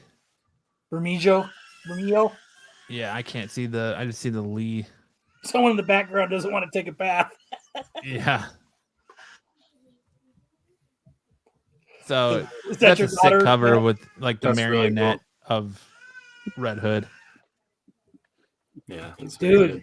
I mean, the last few Joker covers have just been fucking sick. Which always goes to show. I've had this. I've brought this point up a bunch of times. Is I think the Joker is like a muse for people. Like something about the Joker where people can just create so well with him. Like it, I just, you know what I mean? Like it's hard to find horrible Joker stuff except for him being pregnant and throwing up a kid. Other than that, like it seems to be like a muse. You know what I mean? Like people just, for some reason, it just shit just turns out awesome when it comes. Turns to on the Joker. creative juices. Sure. Yeah, It's because you never know what he's going to do, right? He's a and gangster. it just people just can just, I don't know, they can just like tune into him and like create this badass shit when it comes to the Joker. Like, you know, like the last few covers have just been fire, and you know, it's just, I don't know, like it inspires people like overly. I think like that's who Donnie Cates needs to write, is like a badass Joker story. I like how he's kind of an amalgam. This particular design is kind of an amalgam of the Vincent Price and the Heath Ledger Jokers. So you have kind of the Vincent Price look with the scars on the face, like Heath Ledger or even Jack Nicholson kind of mixed in there too. That's a really cool design. I love it.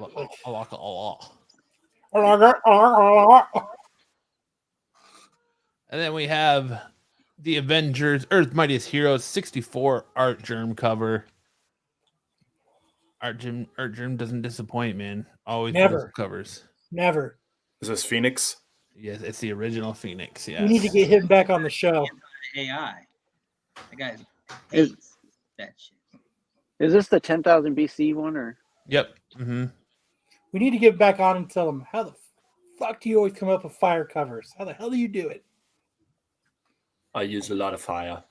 I like fire. I painted and then I lighted. So, yeah, art germ never. I mean, can anybody in the chat or anybody on the panel think of a disappointing art germ cover? No. Nothing really comes to mind. Really? Like, There's always a couple like Peach Momoko that don't hit the mark, but they're always usually pretty good. like I can't think of one that says, "Damn it, art germ, why did you do that?" Yeah, no. But- Usually all of art germ's covers are absolute fire. Like I'm looking at a bunch of his right now, and they're just, it's just badass. There is- They're- I think there was a Ghost Spider one where he did the Green Goblin. That was, it was kind of not as great as some of the other ones, but it was still good enough to be one that I got. Yeah, Cesar Romero. Sorry, Joe. You're right. Oh yeah, you said Vincent Price. I said Vincent Price. This is Yeah. Cesar Romero. Yeah, you're right. I agree. I agree. I kind of agree with BK. But I think he does so many badass covers, it's hard to have an iconic cover. But because they're all the same. They're all the same equality, right? like I'm looking through it, I'm trying to find that one that kind of, some of his Batgirls were, Cowboy Bebop was, some of his, let's see. Art germ, we'll go with we'll start with Cowboy Bebop. We could save this one for a tier list. Let's see. I'll share my screen real quick. Or not? We could do that. I mean, we're not allowed to do tier lists. We're not. I'm just joking. We can do whatever the fuck we want. Just fucking around. Let me add this to the stream. So here's Cowboy Bebop. Oh, okay. I mean, they're pretty good. What it seems to be with the Cowboy Bebop is he didn't make him as vibrant as he makes his other drawings and his other covers. You know what I mean? Reminds me of You said those Batgirl? coyote shirts at the Harley Davidson things. I remember.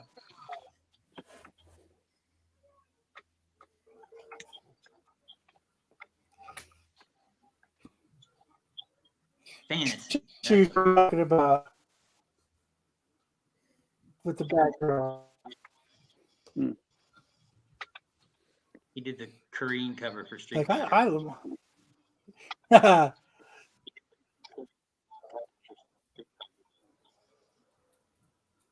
I so wish Albuquerque would have did this cover.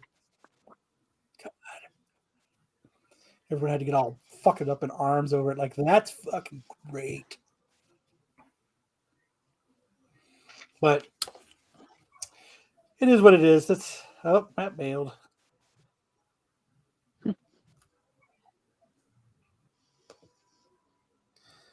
Bloodstone #1. Let's look at that one. Where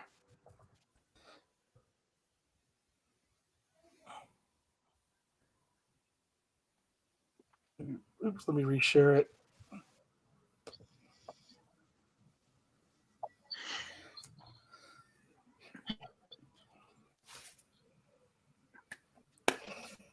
That's such a great brick wall background, by the way. What cover did it? Is it not showing up? No, I did. I'm in the process of building a new computer so that I could actually share shit. Sorry about that, guys. I need more RAM. So try to. That's You need a camera. That's why I'm building a new computer. His camera. He has a was fine. camera. He just chooses not to fucking use it. Yeah. But all right, well, we'll just I do too much over here. just not a fan of art journal. I can kind of see that too. I can see that. I can see that as well. But all right, let me remove this. Art room covers with dudes. Yeah, I just he's just awesome. I just love his work. And next we got big news in anime with the strongest Avenger, Sam.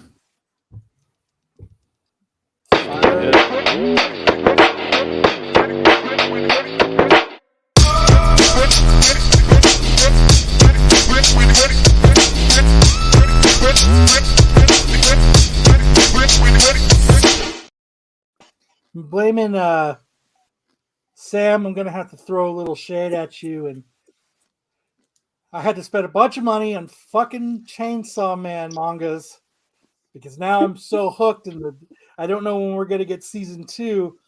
I bought 1 through 11, and I'm waiting for Amazon to deliver those.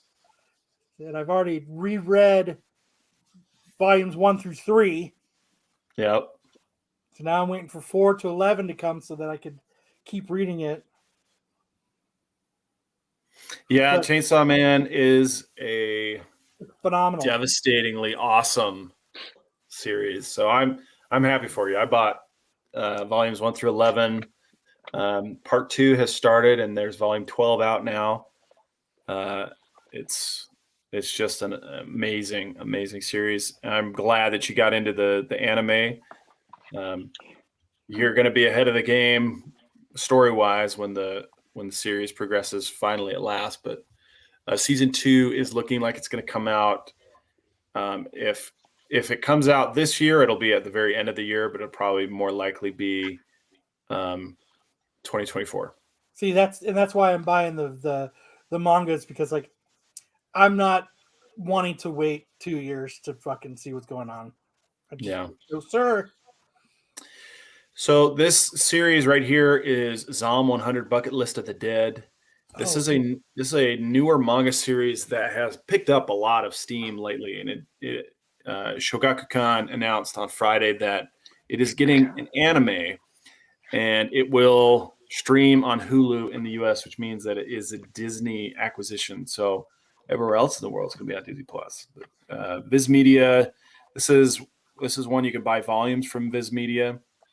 It's not a Shueisha publication, so it's not part of the Shonen Jump lineup. So this is one you would be buying volume by volume. But it is highly regarded, so it's something that people can like. So my son told me about a new anime to try out. It's called let me see. I'm looking at my Crunchyroll right now.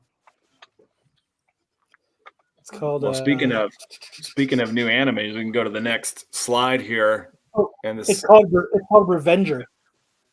Tokyo Revengers. Is that what it's called? Tokyo Revengers, yeah. Oh, it just says Revenger. It's just called Revenger. Oh, I'm not familiar with that. Tokyo Revengers. So season 1, episode 1 just came out. It says Yeah, it's gonna be big. Master, what's that? I've seen a lot It says of. it's Master Assassin Yu Yen looks into a series of assassinations made on the Grand Samurai Clan, the Sasamua. He encountered Kururo Razio, remember the survivor of one of the attacks. Together, they discover the true nature of these murders is bigger than overstolen resources. As they get close to the truth, they will come out alive to extract revenge. All The right, well, publisher there you go. is Shakachiku. Shaka Khan. I don't know what you're trying to say. But this was one I wanted to bring up because it was one that made a lot of your lists of best animes ever, top 5, and which is Trigun. Trigun is being revived in a new series called Trigun Stampede, which starts this weekend. You can actually pick it up right now. You can watch it on Crunchyroll right now. Dude, I used to be late for work watching Trigun because it was like one of the last cartoons of Adult Swim before it switched back to Cartoon Network. Yeah. And I had to leave I had to leave right when it started, but fuck no, man. I'm watching fucking Trigun. So I was late for work for a long time. I had to watch fucking Trigun because that shit was, dude, Vash Stampede is the shit. So it has a bit of a different art style than the original series. If you're going to watch it, let me know how you feel about it versus the original. All right, well, so I can watch it tomorrow? You can watch it now. Right now. So I'll actually take a look. So are they Not right rebooting now. these favorites like? Well, I'll be back, guys. Yeah, we'll see Kyle in about 25 minutes. Yeah. Then if you want to move to the next slide, this is the WTF manga of the week, High School Family. This is a gag manga, which, like many long-running gag mangas, it has kind of grown from its original premise of being very silly to being more of a heartfelt story and kind of a wholesome thing. But the story follows the young man up front. His name's Kotaro Iatani, and he is starting high school. And much to his chagrin, his entire family enrolls in high school at the same time, including his dad, his mom, his younger sister, and his cat. They're all students at the same high school, and they're all in the same It class. doesn't even make sense. It doesn't even make fucking sense. Is it obedience school? So how do they get the cat's transcripts? I'm going to pull a Hartman here. They test in. They have to test in. So they're like to the dad. They're like, "Aren't you like 45?" So he never went to high school, right? He never did high school when he was young, and so it's kind of like a back to school thing. He's living out his dream. Same with the wife, and then the young daughter is a genius, and the cat is, he qualifies as well. So they all kind of find their own niche. A thumb to write down answers. Sounds like the sequel to Billy Madison. Cat thing. The son joins the tennis team. The dad plays volleyball. The mom is the baseball team's manager. The daughter becomes the captain of the chess team, and the cat joins a gang. Are they called the Cadillac Cats? They're called the Pussy Cats. So it's hilarious. It's weird, and if you guys are looking for something a little more wholesome in the WTF, I would recommend High School Family. Dude, that's so funny. The cat joined the gang. And sadly, we have no more Chainsaw review. Oh, we could review the final episode, Chainsaw Man. Well, I want, Kyle kind of talked about buying up all the Chainsaw Man for part 1. I kind of wanted to talk about the whole season as a whole rather than just the individual episodes. But Is it done? Like the first Yeah, season? it's done.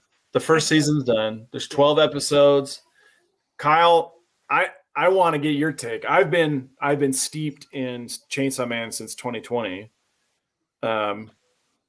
Did you enjoy it? Oh man, like enough that I just spent like $100+ on fucking mangas. You got Yeah. a tramp stamp of the fucking show, right? Was it anything like you'd ever seen anything before? No, I thought it was different, and I liked, but still, besides Power, she's my fucking favorite. Just her, I don't give a fuck attitude is awesome. Yeah. But just like I've said this before, my goal is just to get into a chick's pants, touch Yeah. boobs, like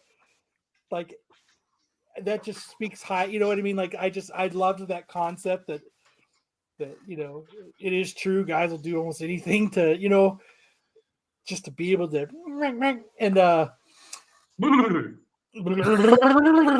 and fucking Matt, what are you looking at? Chainsaw Man. And you know what I mean? And I love the violence. I love the gore. I love, it just overall, it seemed like it's just hitting on all cylinders. You don't know what's going to happen next.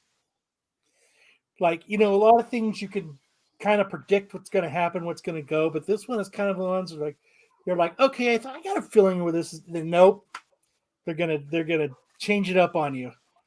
Yeah, one of the things that really surprised me going through the series and with season 1 is that they're not really precious with their characters. In other words, a lot of people die. And there's not plot armor for anybody. People's lives are at stake, and you see that happen in season 1. The team loses a lot of members, and you see people get shot in the head. You see people just they sacrifice themselves for other people, and so when you're talking about the twists and turns, you're like, wow, I really was expecting a lot more people to survive this battle, but they really don't. It reminds me of The Walking Dead. Like, nobody is safe.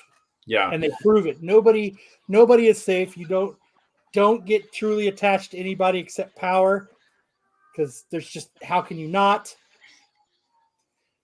Yeah, so, definitely get attached to Power. Yeah, do that. What did you think, Matt?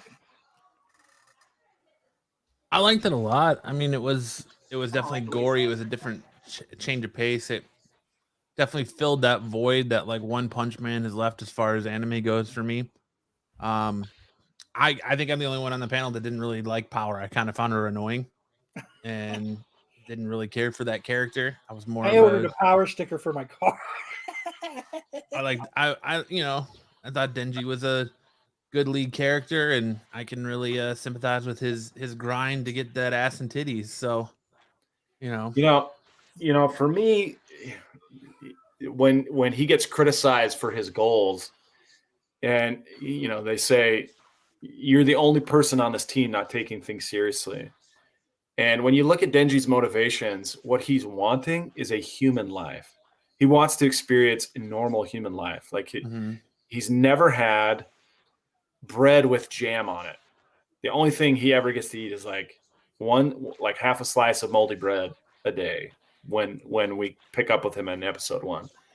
And so like when he indulges, he puts 3 different kinds of jam on his bread. And when he's saying, I want to get to second base, that's my motivation. That's my hero's motivation. It's like all he really wants is a regular teenage life that has been I still so like far getting out. to second base. What's that? I still like getting to second base. Yeah, right. But for us, it's like a very ordinary thing, even though it's I look at it awesome. as a privilege every time. Absolutely, but it's something that is more ordinary for us than it was for Denji. Like Denji has no human love in his life, so that kind of thing is what drives him. And it seems very superficial when we first meet him, but as the story goes, you're like, wow, yeah, he really needs this kind of connection to stay grounded. I really hope he gets laid in the course of this. I want to see him like that punch drunk first time feeling. You know what I mean? Well, he is just a kid. He's only 16. It's So I about don't think being Kyle. Never happening.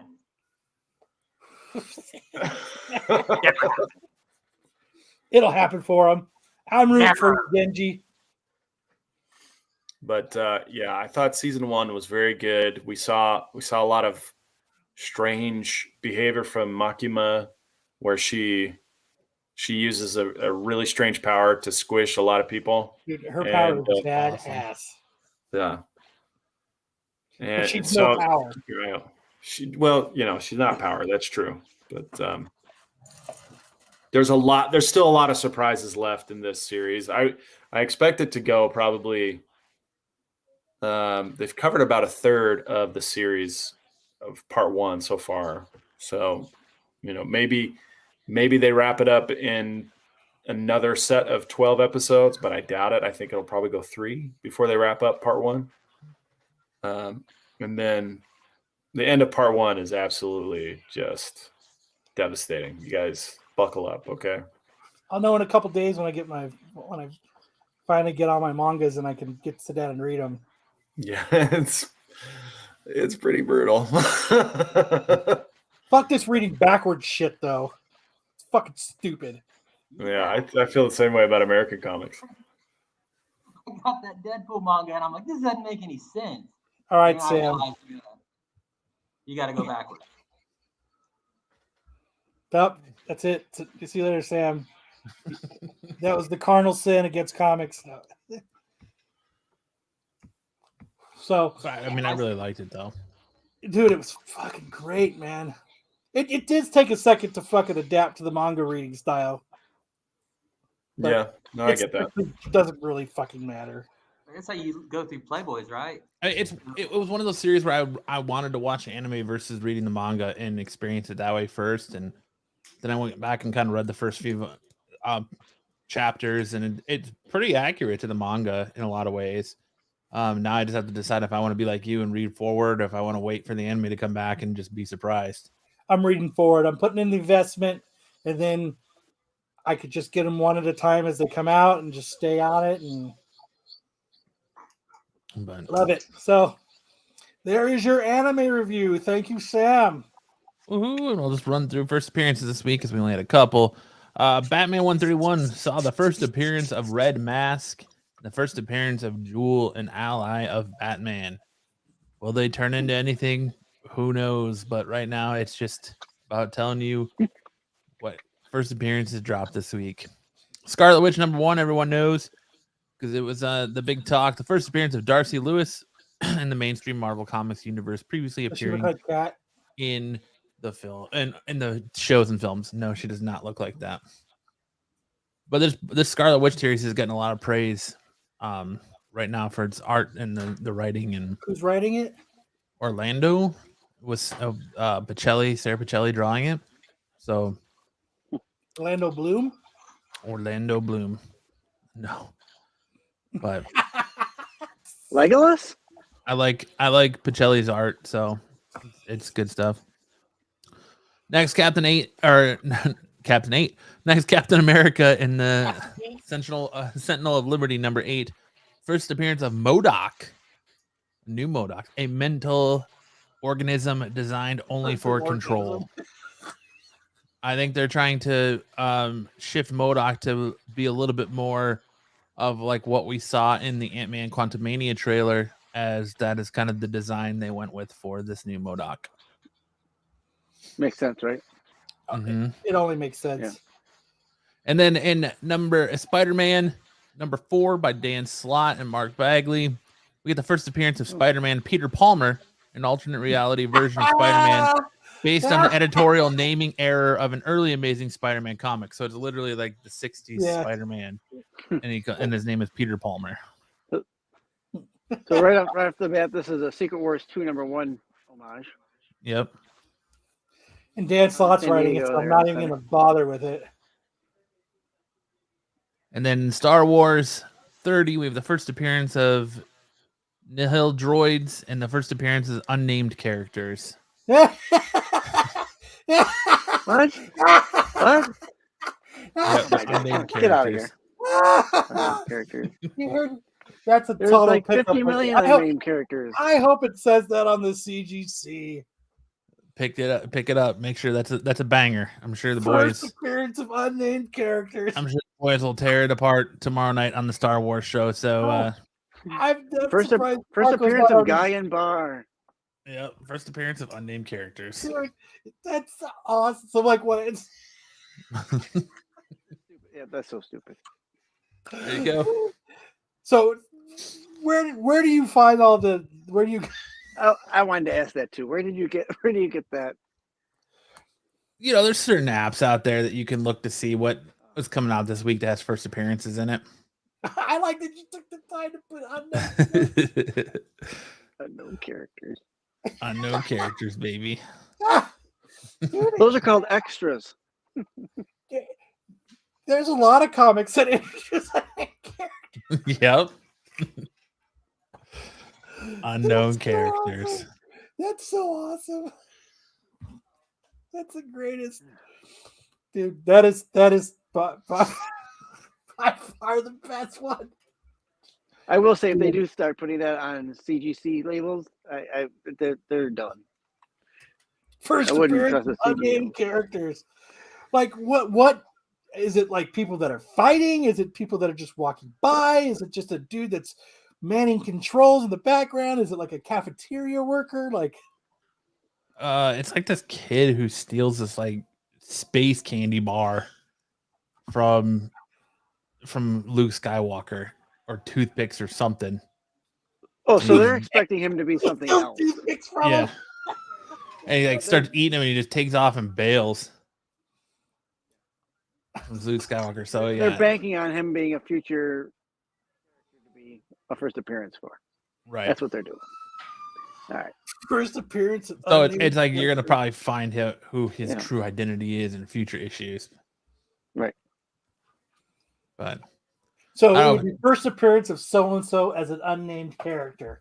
yeah, give it I'll hand it over to the boys at Dark Side Crew. to Yeah.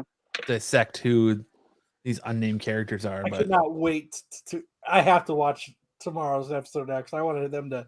yeah, I want them to break these unnamed characters down. there's this unnamed character, A monoid. And then- Okay. One-eyed snake. and then there's the little kid with Luke's yellow lightsaber. With his toothpicks. Yep. Oh God. And then you got here. I'm trying to get to the where he steals the toothpicks. So what look like toothpicks, right? Now, I so will he's, like, say, eating I will them. say on part of the Dark Side Crew, they have been in the comics before. They'll know. They'll know that they're not an unknown character. They'll put a name to them if they've been there before. That's They're pretty good about that. His name was Matt. Hey, they're like unknown actors, right? Yeah, it's like first appearance of an extra in a movie. Come on now. And then we got our top 5. What's our top 5 this week, Kyle? So our top 5 this week is, since hopefully our guest shows up in the next 12 minutes, we're going to do, since Cliff Chiang is coming on, we are going to do our top 5 Cliff Chiang. I made it broad. I did it. You could do covers or art, whatever, commissioned art, covers, whatever you thought that you enjoyed of his work, put it on the top 5. Yeah. So who's up first? I'm up first. So I did this Spider-Gwen. Right. So, and you know what reminds me of the Cliff Chiang art is, it's most of it is the background, the colors of the, and the way that the city and everything is drawn. It Mhm. reminded me of that Paper Girls feel, and that, so it really stuck out to me. The coloring too. Yeah. Yeah, this one was very good. Even though he's not a colorist, this was some of his commissioned art, but just tell me that it's not fire. That is The a fire death- death. Yeah. Dude, like, he killed it. Like, I love that. Like, when I was going and I was looking through some of his commissioned art, and I think this was like $2,000 that he sold it. Like, but like, that's just, I just saw it and I was like, fuck, man, that's great. That's a very paper girly feel to it too. It does. Yeah. Yeah. So number 3, I did this the Catwoman Lonely City. Look at it. I mean, it's just beautiful art. Like, he's very good at what he does. I know they're swinging away, but it almost looks like Batman is riding Catwoman bareback off into the sunset. I thought that it was more like they were skipping. But yeah, and then number 2 is, what introduced me into his art. And I'll get into this more with him later. But, when I bought this, I was like, what is this? And I went through it, and a lot of the art is what the art, it's one of those books with the art and what I was talking about earlier, the art and the writing. Right. When these things are they just truly mesh. Like, it makes it just fantastic. And it just, we don't get that as much anymore, it seems like. Just to be on top of that for the Paper Girls, just so you know, he only did the interiors. No, he did that. That's his. The cover's his. It's not. Yep. No, he did a lot of the covers too. Yeah, he did that cover. Okay. I didn't see where he had done any covers, but for the Paper Girls. But all right, I thought he just did interiors. So, and then this one was from. This is a panel from Batman Eternal that he did, and I just love it. The spotlight, the brick wall, everybody standing there like just ready to brawl. Just like I said, his art is just, it's just great. I thoroughly enjoy his art. And that one, I like Batman and Batgirl look really good, but Robin in Red Hood, just, I don't know, something about him it looks off. But still sweet. All right. This is nobody's. This is mine. My number 5 was this Poison Ivy cover. I just really liked the way he kind of drew her floating in the water. Really, really well done. I like the way the red kind of pops off with the contrast of the water and her just sitting there, kind of like looking back at you. Number 4, I like this Breakfast Club Teen Titans homage that he did. I do. When I saw that, I was like, "Fuck! I wish I would have seen that, because that's awesome." I gotta find that and buy that, because I'm a huge Breakfast Club guy, and that's just fantastic. Next, I like this Batgirl cover homage he did with like the classic Batgirl cycle with the Adam West Batgirl and Batman in the background. Just Who did that originally? Beautiful cover. It was who did that originally? There was a Snake Eyes one. No, there's a Batgirl. It's a Batgirl the Purple Rain homage. Yeah. Yeah. And then he did it as well with the classic Batgirl cycle. So I like the Okay. motorcycle that she has. My number 2 is Paper Girls number 8. This is a cover that's credited to him. It's like the reflection of the skull in the background. That's super cool. And the electric toothbrush, very detailed. My number 1, Catwoman Lonely City. There's just something about this cover with the way he did her face and all of her classic cowls in the background. It's just a beautiful, beautiful cover. Sticks, did you have anything? I put it sent on something there. to the. I put it on there. Oh, speaking of Cliff, well, we could. It should be on there. We can have him hop in, and while we're Maybe he's got a top 5. and awing over his art. I don't see it on. Let me refresh I this added page. I added it to the doc. All right, well, let me refresh. Number 5 should be. No, it's not on there for me. Yeah, it should be. Start at slide 52. You gonna let him in? It should be G.I. Okay. Joe. It should be number Yeah, there 5. it is. Here, I'm just gonna let him come in and talk to us. Oh, I'll let him do his. I'll let him clean. Oh, there he is. Hey, Cliff, how's it going? Hi, how's it going? You are our going great. top 5 this week for your art. Top 5? Nice. We all pick our top 5 favorite, covers, art, everything, and we did you this week. Nice. Thank you. It was hard to pick. It really was. Like It was. It really was going through your catalog of a lot of stuff. It was like, what the hell am I going to pick? There's just too much good shit out there. So let's do Sticks top 5, and then we'll get rolling.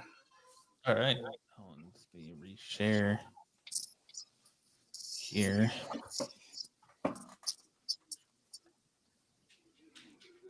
All right. You go, Sticks. All right. So this one is G.I. Joe Volume 4, number 1. I mean, the Baroness cover. Beautiful. I'm a huge Joe collector, so this one's definitely in my collection somewhere. Yeah, beautiful. I like this one. Number 4. Again, that Spider-Gwen. I think we've already talked on that one, but again, the background really hits off with it makes it all such a great art piece. Yeah, it makes it all come around full circle, almost like a Right. complete. Number 3 is this Red Sonja. Kills? No. What is this one? Monster Isle. Monster Isle. Okay. I like Minotaurs. I don't know why. Minotaurs always seem to, seem to be the art that I'll grab if I see a Minotaur on it. So that's why I like this one for the Minotaur. Nothing really, the art's great, and I like Minotaurs. It's like a twofer. Riveting. Yes. And my next So two good. has my guy on it. So we got Booster Gold on here. This is Generation Lost. This is issue 7 8 or 5, 8, and the next one's issue 7. And number 1. And then is after issue that 7. falls 9. Oh, damn. Okay, and this one. Yeah, This one doesn't have Booster Gold on it, but this is a great cover. I love the lines. I like how each character is in each of the parallel coming into. So this one's really, really great cover. I really like that, Cliff. You really did hit that one off for me. Thanks. Yeah, that one was inspired by an older cover, a Silver Age cover. I think it's for Multiversity, maybe. That one's Multiversity. I think it's Multiversity number 7, right? Is that Multiversity 7? I got it written down, but I'm on a different doc now. But Nick seems starstruck with you, Cliff. I am a little because I really love his Paper Girl stuff. Look how nervous he's got. Like he's Is that an homage from like a Silver Age, or is it just from? Yeah, I forget the artist's name right now, but yeah, they were having a bunch of the artists do homages to various Silver Age covers. Okay. In the variants. All right. I'll have to look that one up to get. Yeah. So how are you doing tonight? Thank you for joining us. It's an honor to have you hang out with us for a bit and chat. Yeah, no, thanks for having me on. It's it's cool to be here, and yeah, and thanks for having me on to talk about the book, and thanks for liking the book enough to to want to talk with me about it. Absolutely. Like I would say, like my number 2 pick was Paper Girls, because I remember on our old podcast that Matt and I did, we did a comic review every week. We did comic reviews, and Paper Girls 1 came out, and I was like, I looked at it and I was like, what is this? And I remember thumbing through and I was like, oh, Brian K. Vaughan, oh, look at this art. Okay, this definitely is something that I need to check out. And I sat down and read it, and I was like, holy shit. This is going to be fire. And I was like, and this is what we were talking about early on the show before you popped on, is between the writing and the art, when they become like this mesh, like total interlocking thing. It's one of those things that it's hard to almost find sometimes nowadays, where everything's kind of like people are just kind of thrown together. And what Paper Girls did was you had that, and it made you run to the comic book store when you knew it was out, so that you could try to figure out what the hell is going on in this book. And I think, how did you guys come up with this concept, and like what led to this awesomeness? Yeah, well, Brian and I had worked together like on really early in our careers. It was a story for Swamp Thing Secret Files, and I found that the way he wrote really matched up with the way I saw stories in my head. Like the pacing of it and everything felt very cinematic. Partly because I guess he was studying film. I did some film study as well, and like you said, there are times when writing and art really mesh well, and you get this feeling that I think you can kind of only get from comics, where you just get immersed in it. You really get sucked into the comic, and you kind of you feel the pacing, and it just draws you in, and that's something I aspire to on every project. And with Brian, it was so easy. I think we share a certain kind of storytelling style and sensibility, and so working on Paper Girls was really it was just really great all around. He came to me with the pitch. We'd wanted to work together for years, but couldn't get our schedules lined up. And and he came to me with this pitch, and I was super nervous about it. He was like, "Oh, it's 4 12-year-old girls in 1988, and they stumble across this incredible story, the greatest story of all time." And I'm like, I don't know how to ride a bike. I don't I don't know if I can draw 12-year-old girls. Like, I've done like little bits here and drawn kids here and there, but like a whole series with younger kids on bikes, like this sounded like a nightmare. Might as well have added like horses, cars, and like and celebrity likenesses. It just sounded like a nightmare to draw. But at the same time, it sounded so cool, and I realized that if I didn't draw it, I'd be pissed off at whoever was drawing it, and picking it apart, and that's not a good place to be either. So I was like, yeah, let's do it. There are times when you get a project and it makes you a little nervous, and I think that's a good thing. It's hard to know. Sometimes you're nervous for good reasons, but other times you just know you're nervous because it's going to be a challenge, and it's going to require a lot of you. And that's the way I felt going into it. When you think it's going to be good, does that make it when it makes it more challenging? Like, I would read this book, my art's got to be equally as good. Yeah, there was definitely, knowing that I need to rise to the level, of Brian's scripts. He's so good at monthly comics, like kind of giving you enough information, giving you new mysteries, to solve, and then, and then paying back that curiosity, issue by issue. So, knowing, I kind of felt like that part of the storytelling is almost like meta, like it's an overarching kind of storytelling style. And then knowing that he had that in hand, made it easier for me to I could then take each scene, and see how I could bring the most out of it. Brian's very cool about, like, if there's anything that feels off in the script or whatever, you want to change, how I've staged something, go for it. He's really aware of the fact that it's a collaboration. And I think that's why his comics always feel like they feel like great comics. They, like everybody has a chance to contribute something to the storytelling. How far ahead is he in the writing? This was only a 30 book run. Does he have the whole 30 book mapped out for you, or is it like in 10 page, 10 book arcs? Right. I think he always had like an ending in mind, and maybe sometimes a rough idea of how an arc would go. But basically, he was just writing, a month in advance of me, maybe, When you guys were writing and drawing this, did you expect it to be this like that book exploded? Like everybody was talking about it. It was on everybody's radar. Is that something that you guys expected, or you're like, we knew it? It's what you hope for, especially with a creator-owned book. It's so easy for these things to get lost in the shuffle. There's a lot of books coming out, and as an independent creator, you're trying to go up against really long established characters with huge fan bases. And so we were very lucky that when Paper Girls came out, it's like he hadn't had a long running series in a while, and Saga had been has been such a huge hit.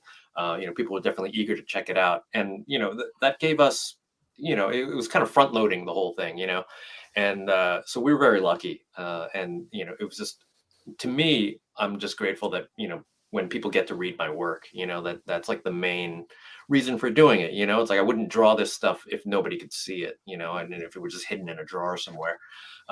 You always want the biggest possible audience, not even from like a money perspective, like you're selling comics. You just want as many people to read your books as you can, because it's just, that's why you're doing it, to try and reach and communicate with people, Right.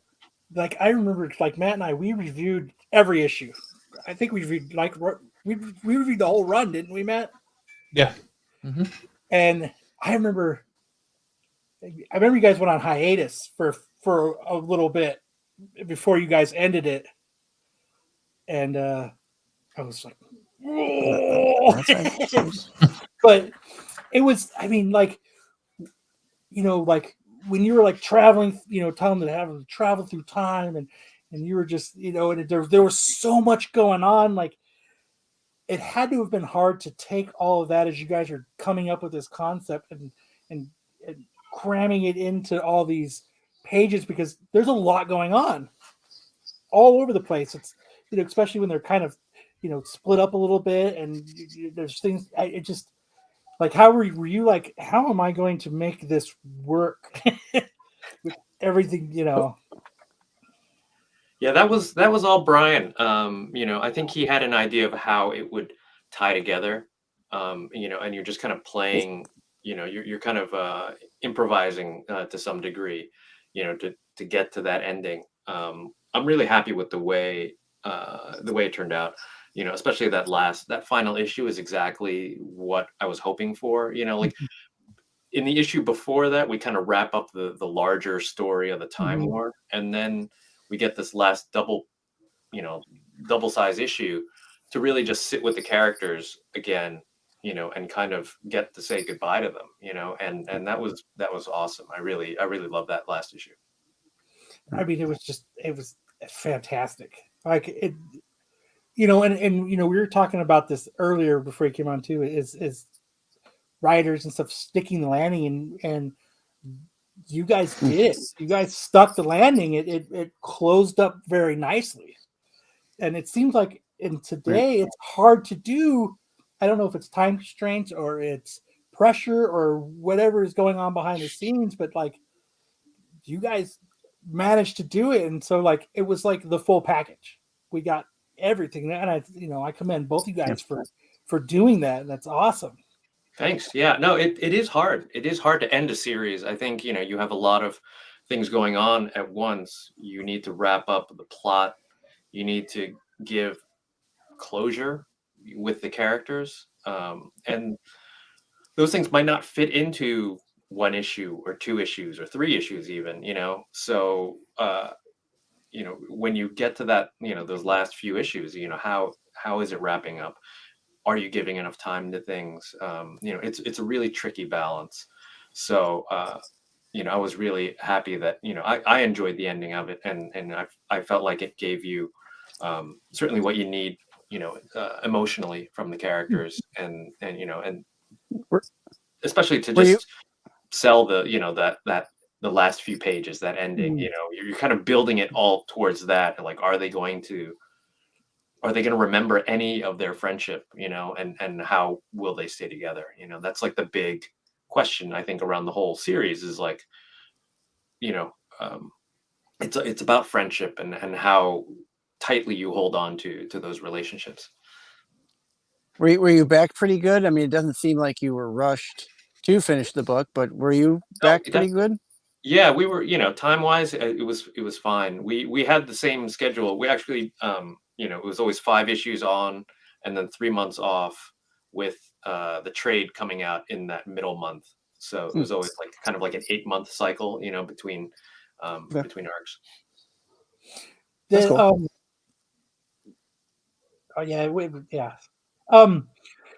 Now I forgot. Thanks a lot, Sticks. You're welcome. So, that's what I was gonna say. When Paper Girls exploded, did you end up taking your phone and just changing your phone number, or leaving it off the hook? Because I imagine you were getting pulled in every direction after that. I don't know. I felt like, I don't know. That was like 2015, which is like, a century ago in internet time, So it was just nice to see, I mean, yeah, it was, I definitely wanted to see how it was being received. And so I would check out a lot of the comments and people writing about it and stuff. But, it feels different from today, where the reactions are even faster and more. I mean, there's nothing worse than an artist getting more work, right? I mean, I know, what a bummer. Well, I knew I was going to be busy, at least, with Paper Girls, and knowing that we had like a good launch, meant that, hopefully we'd be able to finish out the story. We knew it was going to be 30 issues from the get-go, which was really cool, and built out a schedule for it, and just, knew it was going to be the next 3-4 years. When it comes to the Amazon show, what was it like for you personally, seeing these characters that you brought to life on the big screen, so to speak? Yeah, it was really surreal, in a lot of ways, because they Amazon started making the series, and then we didn't know how much we were going to be involved. We purposefully kind of hung back, to let the show creators do what they wanted to do with it. You have to empower other people to do work, and not do like a one-for-one adaptation. Like, we didn't want kind of show that would get spoiled by Wikipedia, by somebody reading ahead, and they really did a wonderful job of adapting the story, and bringing new layers to it. They really made the show their own, but they really kept the heart of the comics in there. And and we offered our help, and some background info at the beginning, but basically we just hung back and let them do what they wanted and what they needed to do, which was great. But seeing how things change, that's all part of the adaptation process. But I was excited by all of it, because I just having another version of the story out there, I think is super cool. I was hearing maybe somebody say that, I forget where I read it, but they thought like the TV show was like maybe what happens to them after the comic. Like it's like this cycle where like they're going through this time loop a little bit, and so it's like the TV show is just like another version of the comic, which I thought was really, really lovely. Kind of an alternate universe type of idea. Idea. Like this is another way how it played out. How much did they consult you on it? We talked with them and we read scripts and you know, but again, you know, we were ready to step in if they, you know, if something really felt off, but we never had to. You know, they were really just so good about it, and this the showrunners and the writing staff, like they really nailed it, the tone of the book, and you know, and the things that they added to the show through in the show were fantastic. Are you able to give, I mean, you might not know or not be able to, but are you able to kind of give us any inside information on the process of shopping the show to a different network since Amazon has decided to cancel it? Right. Yeah. That stuff, unfortunately, I don't know anything about. You know, that's kind of Legendary, you know, is definitely still interested in bringing the show or bringing the property out there in whatever form it can take. But, you know, unless something happens, I guess I'm not going to hear about it until then. That's above your pay grade, in other words. Yeah, pretty much. Yeah. Yeah. Yeah. You're on a need to know basis.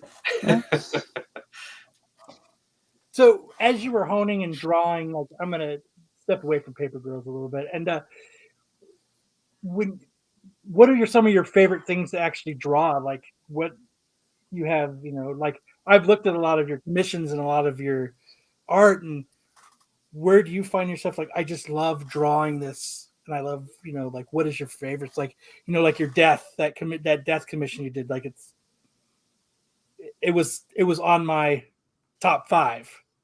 Like, what is it that what's your favorites to draw?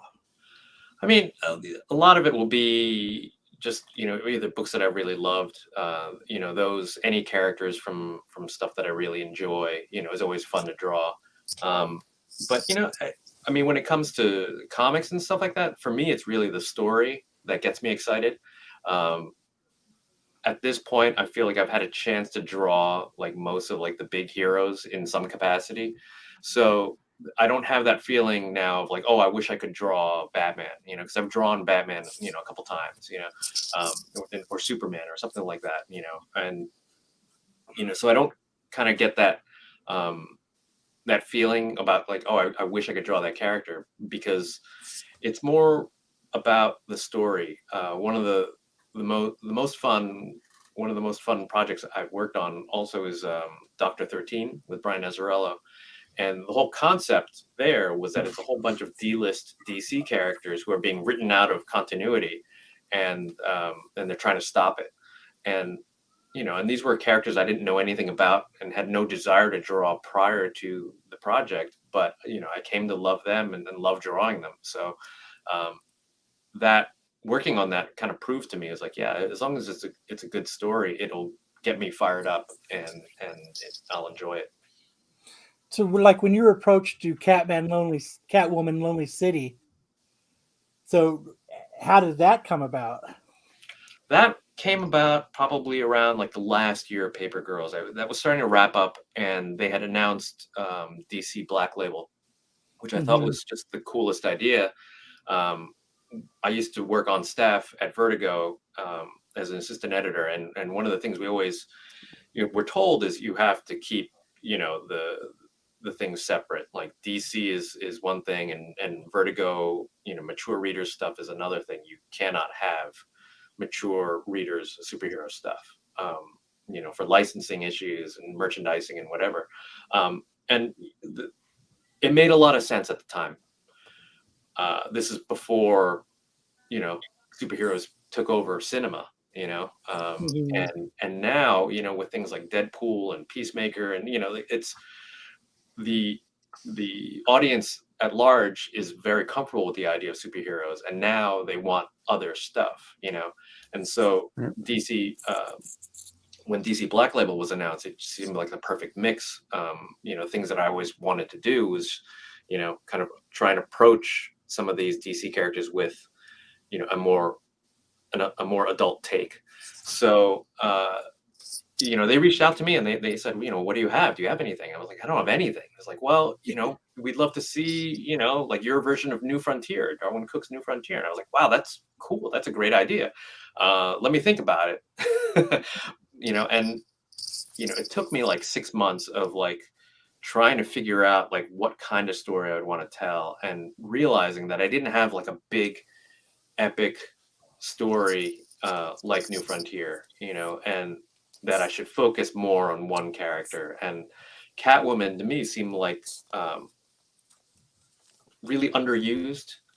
You could tell any kind of story with her. She's such a great, kind of classic noir character.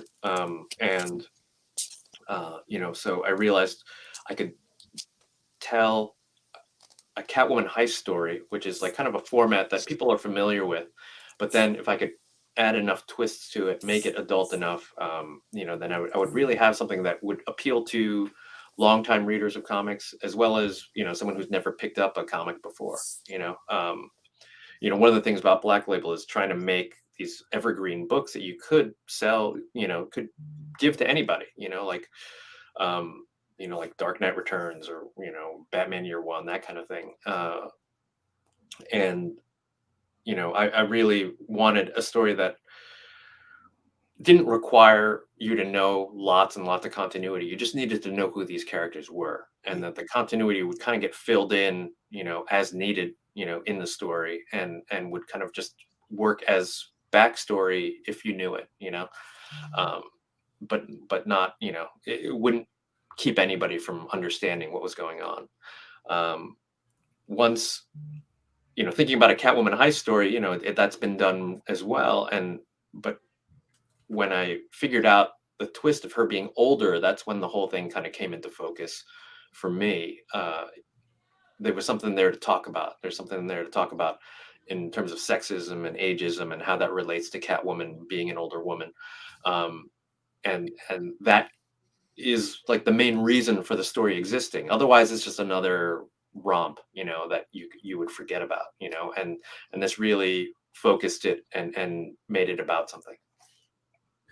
Is it challenging to you to try and get like that perspective of like a mature woman and do that without losing a feeling of authenticity? Yeah, it's a good question. I think primarily, I do try to.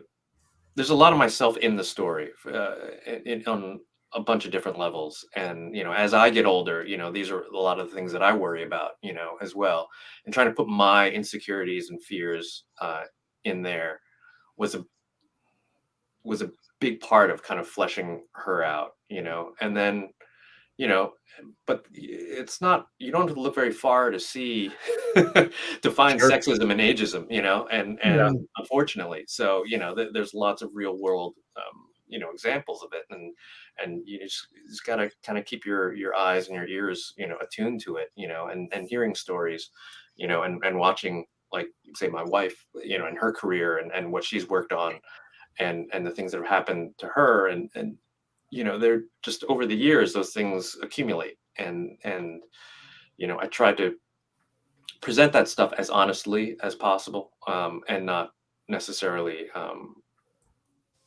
there's lots of things that happen within the story that happen specifically to Catwoman because she's a woman. A lot of these plot things might not turn on the same thing, on the same way, if it were a guy, if this were, say, a Nightwing story, and he's 50, things don't hit the same way. So, it really is part of the DNA of the project that, that it's specifically Catwoman. Did you find it more freeing when you were working on this project? The fact that the big players in the Batman universe were kind of off the board for you, where you didn't have to worry about how you were going to incorporate Batman, Joker, Nightwing, Commissioner Gordon. You could just kind of, so to speak, play with Selena Kyle in your big sandbox that you wanted to create. Yeah, that was from the beginning. That was the intention, is to kind of clear the board a bit. What is Gotham without the Joker and Batman and Commissioner Gordon? Because so much of the fate of the city has rested on how those three interact, and so when you get rid of them, then everything's fair game. You have no idea what could happen in that world. If Batman is dead, then anybody could die. And the city can feel very different at that point.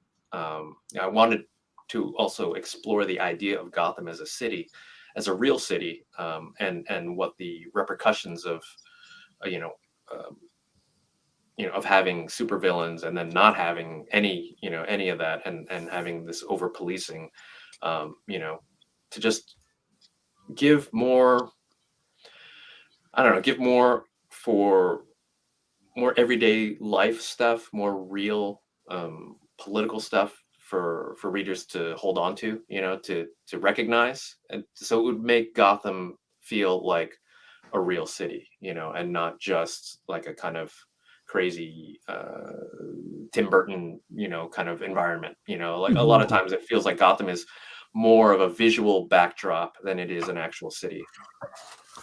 To kind of go from someone else writing the script and you drawing the art for it, to this being Lonely City being you doing everything, penciling, inking, writing, did you have to approach it differently? Did you find it a little bit more freeing, or do you prefer to just get the script and then kind of let your vision go from what someone else is giving you, or did you really enjoy the freeiness of everything is just 100% you can be as raw and come at it from any direction that you want?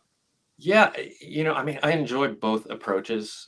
There's something really nice when you get a good script and then it's your job just to kind of make it sing, and that's a really cool feeling. And the feeling of collaboration there is really great, because there are ideas in the script that things that you wouldn't necessarily think of, and that you try to, and they inform you and how you do the storytelling.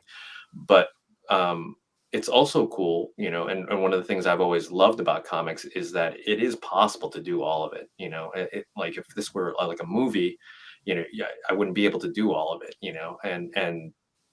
but with comics, I can tell the whole story by myself, and that was a challenge. It's certainly the longest thing I'd written. I'd only written like short things up to that point, and it was a big project, so I had to kind of outline all of it. There was a lot of preparation involved before I actually started drawing. I wrote the whole thing out and then started drawing it, and it wasn't until all that was done. I actually thumbnailed all of it and lettered it, all 4 issues, and then started so I could read it and show it to the editors and say, like, this is what the comic is. Even if it's in rough form, you can read it and you can say, oh, this scene doesn't quite work, or maybe we should move this, this feels off. There are a lot of times when in a script you can't see those things until they're on paper, and and until it's and actually drawn as a comic. So that was super helpful to have all that, and it was all very intentional. And then I started doing the penciling and the inking and the coloring. So it was pretty exhausting, to have written like 200 something pages, and then letter it and then go kind of back again and then do kind of, almost the grunt work of, the actual penciling and inking. Because in a way, I kind of felt like I had told the story already in thumbnail format.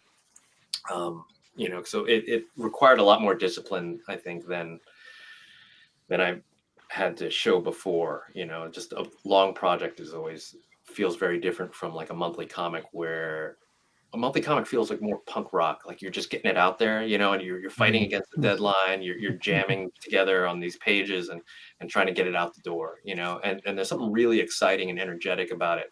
And this was like a symphony orchestra, kind of piece that I was, composing, and so a lot of little pieces coming together slowly, and it wasn't until the last page that I actually kind of felt really done with it, and but with a monthly comic, you feel you get those moments every 20, 22 pages where you can kind of stop and rest and say, okay, what's the next thing, I just Are you imagine more you of a- telling are like, you more of a don't digital bother artist? me. I'm doing everything. Leave me alone for like 12 hours. I need, like, I assume you gave yourself, like, I have to get X amount done. I have to get X amount done. I have to get X amount done. Yeah, I mean, it was, part of me would love to be like, don't bother me. I'll come back to you in 3 years and I'll have the whole book, And the interesting thing is the Black Label, books are larger. They're magazine size, so they're roughly like 8.5 by 11. But a regular comic is 7 inches by 10 inches. And that extra size is really it kicked my ass. Like it was just it was so much more work. And then I was adding more panels per page because I had a lot of story to tell, and I also like a dense reading experience as well. So like each page easily felt like twice as much work as it normally would on another comic. Part of that's the storytelling style, part of that's the size of the page, and part of that's me doing all the different, art jobs on it. So, it really, I was not prepared mentally or deadline calendar wise for how long it would take. But but I enjoyed it, and it's again, it's a different kind of comic from a monthly comic. I remember picking up Dark Knight Returns when I was a kid, and feeling how kind of special it felt. It felt different from a monthly comic, and it felt kind of more deluxe. The packaging, the presentation, all of it. You felt like you were getting something different. And much in the way that maybe like those large treasury size editions felt in the 70s. And I wanted this to feel the same way, just make the reader feel like they're getting something extra. Like these books cost more too, so but let's make this feel different from a monthly comic. Otherwise, why do it? So one of the things I wanted to get kind of pick your brain about is what you find more compelling. Is it the small story or the big story? And what I mean by small is the personal issues of the character. Like with Catwoman, she's growing older, she's experiencing sexism. It's a very personal issue versus kind of the grandiose, the timeline or space and time is at risk, that kind of thing. Where do you find the more compelling stories? I think you can find it anywhere, and that's I think, but where it works best is when those things tie into character. So like those personal things, like what Selena's going through, like those things all have to mean something to her, and they have to tie in. I could do those things with a larger cosmic story, but like would the stakes of that story, would the plot, would that tie into what she's feeling, what she's doing? So you really want to meld those things, because I think you can have like a huge epic story too, and it just, but you always have to focus on the character. That's why you continue reading. It's what pulls you through, and it all needs to connect back to that, or else it starts to feel, you get that feeling where you just feel like the story's being told to you and you're not sure why it's important at all. It's like it becomes like a little kid telling a story, where it's like, and then this happened, and then this happened, Yeah. and you don't really care, it just becomes a plot. And so, when the plot dovetails with the character, that's when it becomes meaningful. So who are your influences? So like, you write, you draw. So obviously, talking about this, you read comics growing up. I'm sure you still read them. So growing up, and then you finally get to do this, who were your influences? Who did you be like, okay, I like this, I like that? Like, yeah, I mean, growing up, I had a lot of, the main influence were the things that I was reading early on, like John Byrne, Fantastic Four, and Paul Smith on X-Men and that kind of thing. But I was reading comics for a few years when I was really young, and then stopped and didn't get back into it until I was in college, when I found the Vertigo stuff and started reading Sandman and Hellblazer. And that led me to independent stuff like Madman and Love and Rockets and Bone, and and like that's when I knew that I really loved comics as an art form too. It wasn't just the superhero stuff. It was like, oh, look at all these different kinds of stories that could be told. and so all those things have kind of, been, all those things are influences, but yeah, there's always part of me that's always going to really like superheroes or can't really get away from it. I love genre stuff. I love science fiction. I love, so it's hard not to be swayed by that. I definitely read a lot of, a lot of Del Rey tour paperbacks as a kid, Hartman, did you have a question for Cliff? No. Yeah, I do. Do you prefer pen or do you prefer digital over pen and paper? Like digital means. Yeah, I mean, I work in a hybrid method. I used to, do, everything on the boards, but it's easier now with all the penciling.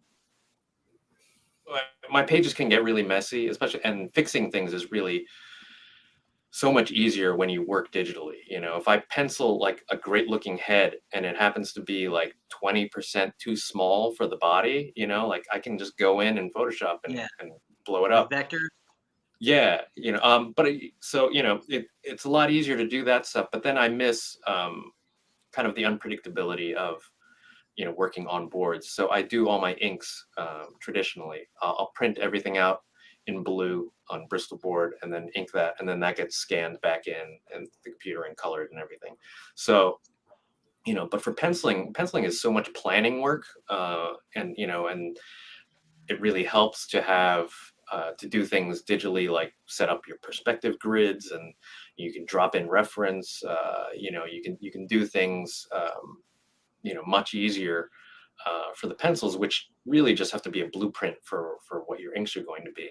So I really enjoy the penciling being digital, but then having the inks be traditional is something I don't know. I just like having boards, and haven't quite gotten the feel of inking digitally yet. So yeah, that's what I was going to ask you, if how you transition to using the digital.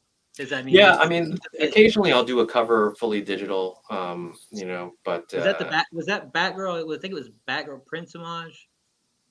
Yeah, no, that one was traditional. That was? Yeah. Wow. Yeah. Wow. I saw that. Most of them have been. I think there was like 1 or 2 pieces. I did a saga pinup for the first, I think the first deluxe compendium, and then that's an impressive cover to do by hand like that. That's amazing. Yeah, I think that was before I got, I really got my feet wet with the digital stuff too. So wow.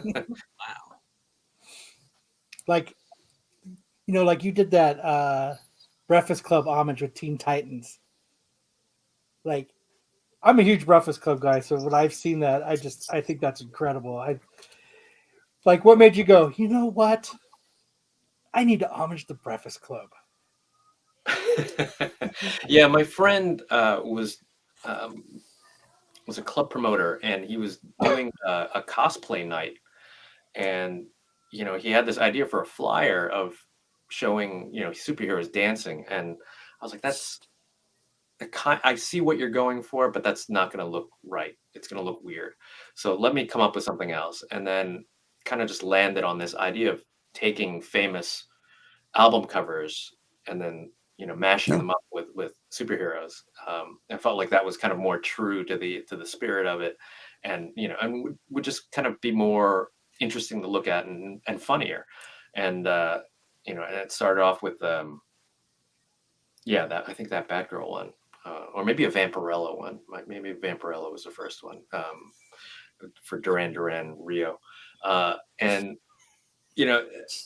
once I did a couple of them, I was like, oh wait, I could do more of these and just have fun with it. And the Breakfast Club one was really fun for me, just like the idea of the John Hughes Brat Pack movie, and then relating that like the fun part about doing those was finding the right mashup, because you could kind of mash anything together, but that doesn't mean it's going to be fun, and it won't add like levels to it, and I think all the ones that I did, I tried to have something where visually there was a reason you would connect these things, and there would also be some kind of additional joke, you know, in there in the pairing of it.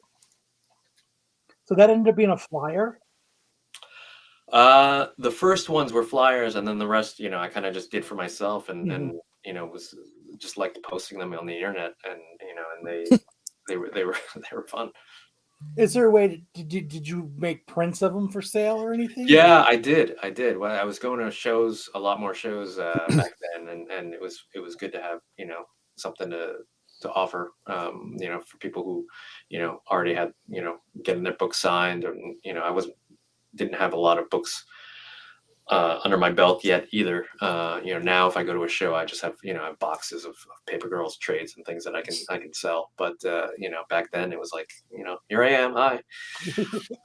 So if someone comes to you and says, "I want you to do an homage of a movie or whatever," what movie would you personally pick to do? Oh yeah, you know, I haven't done one of them in a while. Part of me feels like there was a time when that felt like really new, and then Right. now everybody's doing it. You know, so like it's less, it's a little less interesting now. Yeah. I haven't So really thought about it. like a lot of people do like the Back to the Future Hmm. homage type things. And what movie what movie do you love that you would do one for? Yeah, I'm trying to think. Let's see, for movies, it could be pretty tricky. I don't know. You never. I never start with one or the other really. It's sort of like maybe it's the character first, and then trying to find a movie that would relate to it. Kind of But you know, okay. but yeah, no, it's been a while since I've had to think about it. So I don't really have any that I haven't done. You know, I haven't really wanted to revisit it that much, just because Yeah. yeah, I didn't have like a good gag for it. You know, and then so I didn't want to water down, you know, the whole series. That's actually kind of awesome that you're like, you know what, I'm not gonna just keep doing it just to keep doing it. Like, you know how there's a lot of people out there that they find their Yeah, niche, because so to speak, in their thing, and they Right. just keep pumping it out. So I mean, that's kind of cool. You're like, you know, that's cool. I'm good some with people can that. kind of put you into a box, right? Oh, he does That's those true. homage Yeah. covers, and Yeah. Right. you know. Yeah, it Whereas if it you becomes very a shtick, very you know? you know, Yeah. What is that one project where you're like, God, I wish they would freaking call me about? um, wow. You know, there was the sort of the one that got away, I guess, you know, is the Batman um project with Azzarello. It was going to be a pulp inspired Batman.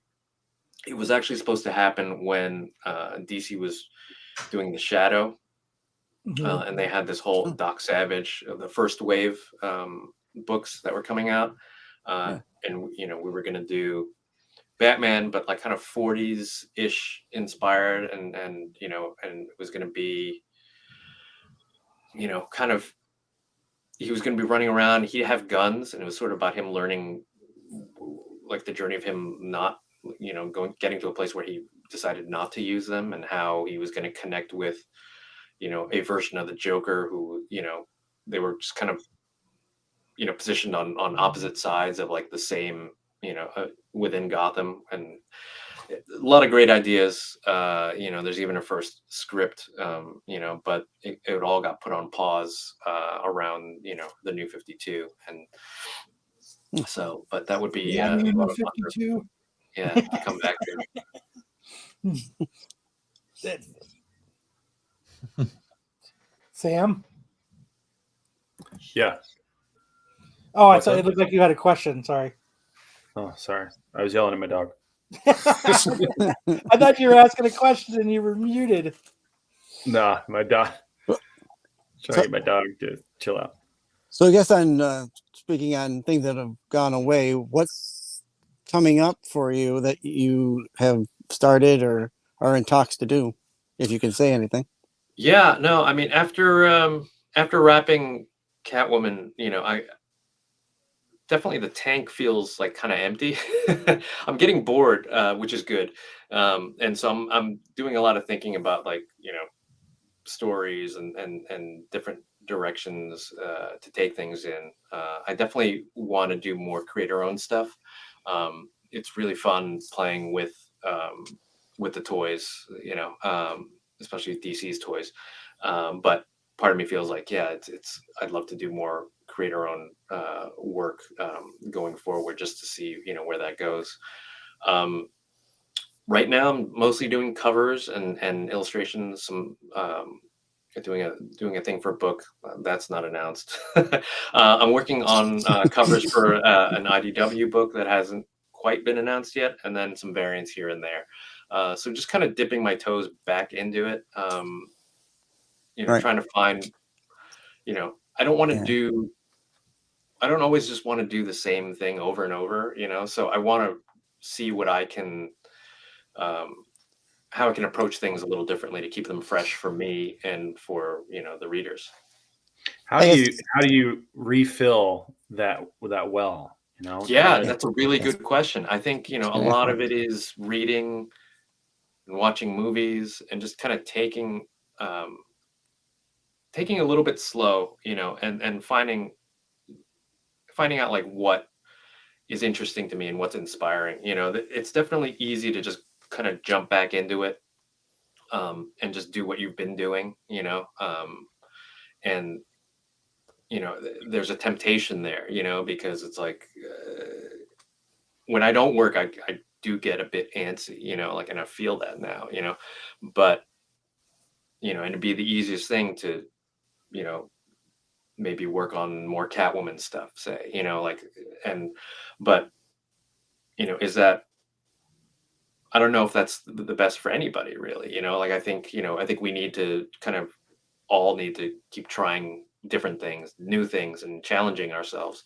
So, want to just, take a little breather, and then figure out like what the next thing could be. Maybe it's something that, because when you don't have the time, and you're rushing and trying to, get pages done on deadline, you're not necessarily daydreaming. You're not considering all the options. So, just taking this time now to see what, presents itself and see what other things I haven't been thinking about. So what are some of the, go ahead, Sticks. I was just going to ask, do you keep like a notebook or like a sketch pad with you? Like say you're watching something and like something pops into your head and you're like, oh, maybe that, or maybe this. Yeah, I should. But no, yeah, I mean, I tend to have like ideas and they just sit in the back of my head and they just percolate, and hopefully one of these days I'll get around to writing more of it down. But I'll just let it sit there, and if there's enough there, it'll just keep morphing and changing and evolving. But hopefully, I've definitely got some ideas for like longer things that I want to do, but I also don't want to bite off more than I can chew. So, trying to figure out what the best, way of doing that is, What are your thoughts on the AI situation? I had to ask this. It's everybody's talking about it. I haven't done anything with it. I think it can be an interesting tool, but I don't know. But right, these things are all trained on artists' work, and there's no real, unless you can limit that set of images. I don't see how it's possible for it to, actually be ethical, My question is, as far as like getting your creative ideas and having your like creativeness, as far as it generating images to give an idea of something that you're looking for, like something that you can't quite put on paper, as far as like just getting your memory or your brain going. How do you feel if that being used as a tool? Yeah, I mean that could be interesting. It's sort of like just this random like making like a jumble of things, like and kind of pushing your thoughts in different directions. But it could work that way. I think the temptation there though would be to the specifics of how it's put something together might be really what's attractive about it, and you don't know exactly how those specifics were were generated, and from whom it's being generated, So, yeah, I think it's tricky. It's hard. It's really tempting to think about these things being kind of anonymous, but because the work has been stripped of its authorship, but there's you can feel it, it's not as It does have that look. yeah, like it just I don't know. It's really tricky. I think if you wanted to, for me, I don't see it being that useful as I don't need to see things in the style that AI generated images tend to look.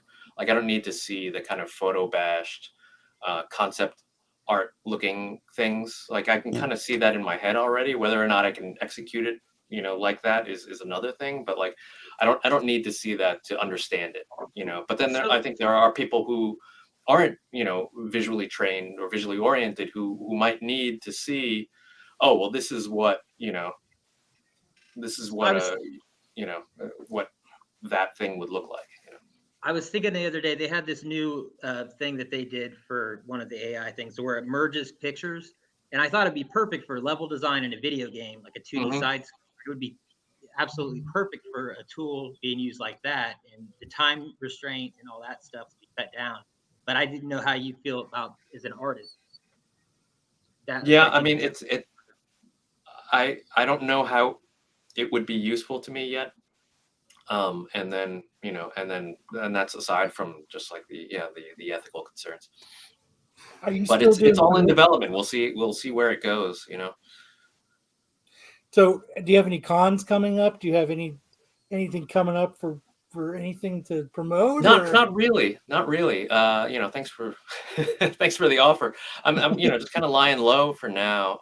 Which is kind of I'm enjoying that. And just kind of taking things in and soaking it all up and letting myself, daydream, get a little bored, get a little antsy. Those are,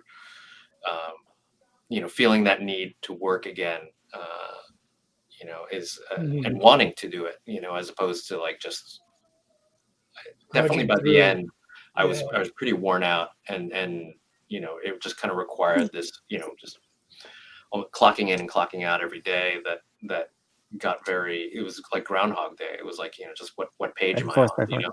I'm sure there's a lot of people who go to work that feel the same way. It's not just artists, Right. Everybody here. And once you're in the middle of a project, it always feels like that, and so it's good to take a little bit of a break, kind of a vacation of sorts. Right. And then, sabbatical. Yeah. So, do you still do commissions for people? Do you still do any of that? Is there anywhere where people can go and buy your art? Is there anything? Yeah, my art rep is Felix Comic Art. He's at felixcomicart.com. He represents a whole bunch of great artists like Daniel Warren Johnson, Paul Pope, Ryan Sook, Sanford Green, and just a whole bunch of people. So he's got my originals. I haven't done any commissions in a while. I'm, maybe I'll open up a list later in the year. We'll see. It depends on where I am. If I figured out the next project, then maybe not. But if I'm still, kind of treading water, then that might be a good thing to kind of get, different pistons firing. Yeah, because I really want to commission you to. Go ahead, Kyle. Oh, I was just saying because everything is sold. Right. Yeah, just about.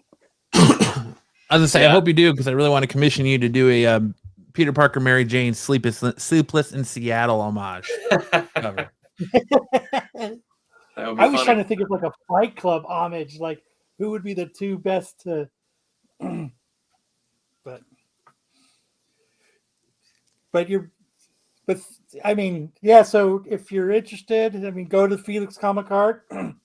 Click on Cliff's Cliff thing. You can see a lot of his art. There's some up that's still for sale, but it's like 98% of it's gone, which is awesome.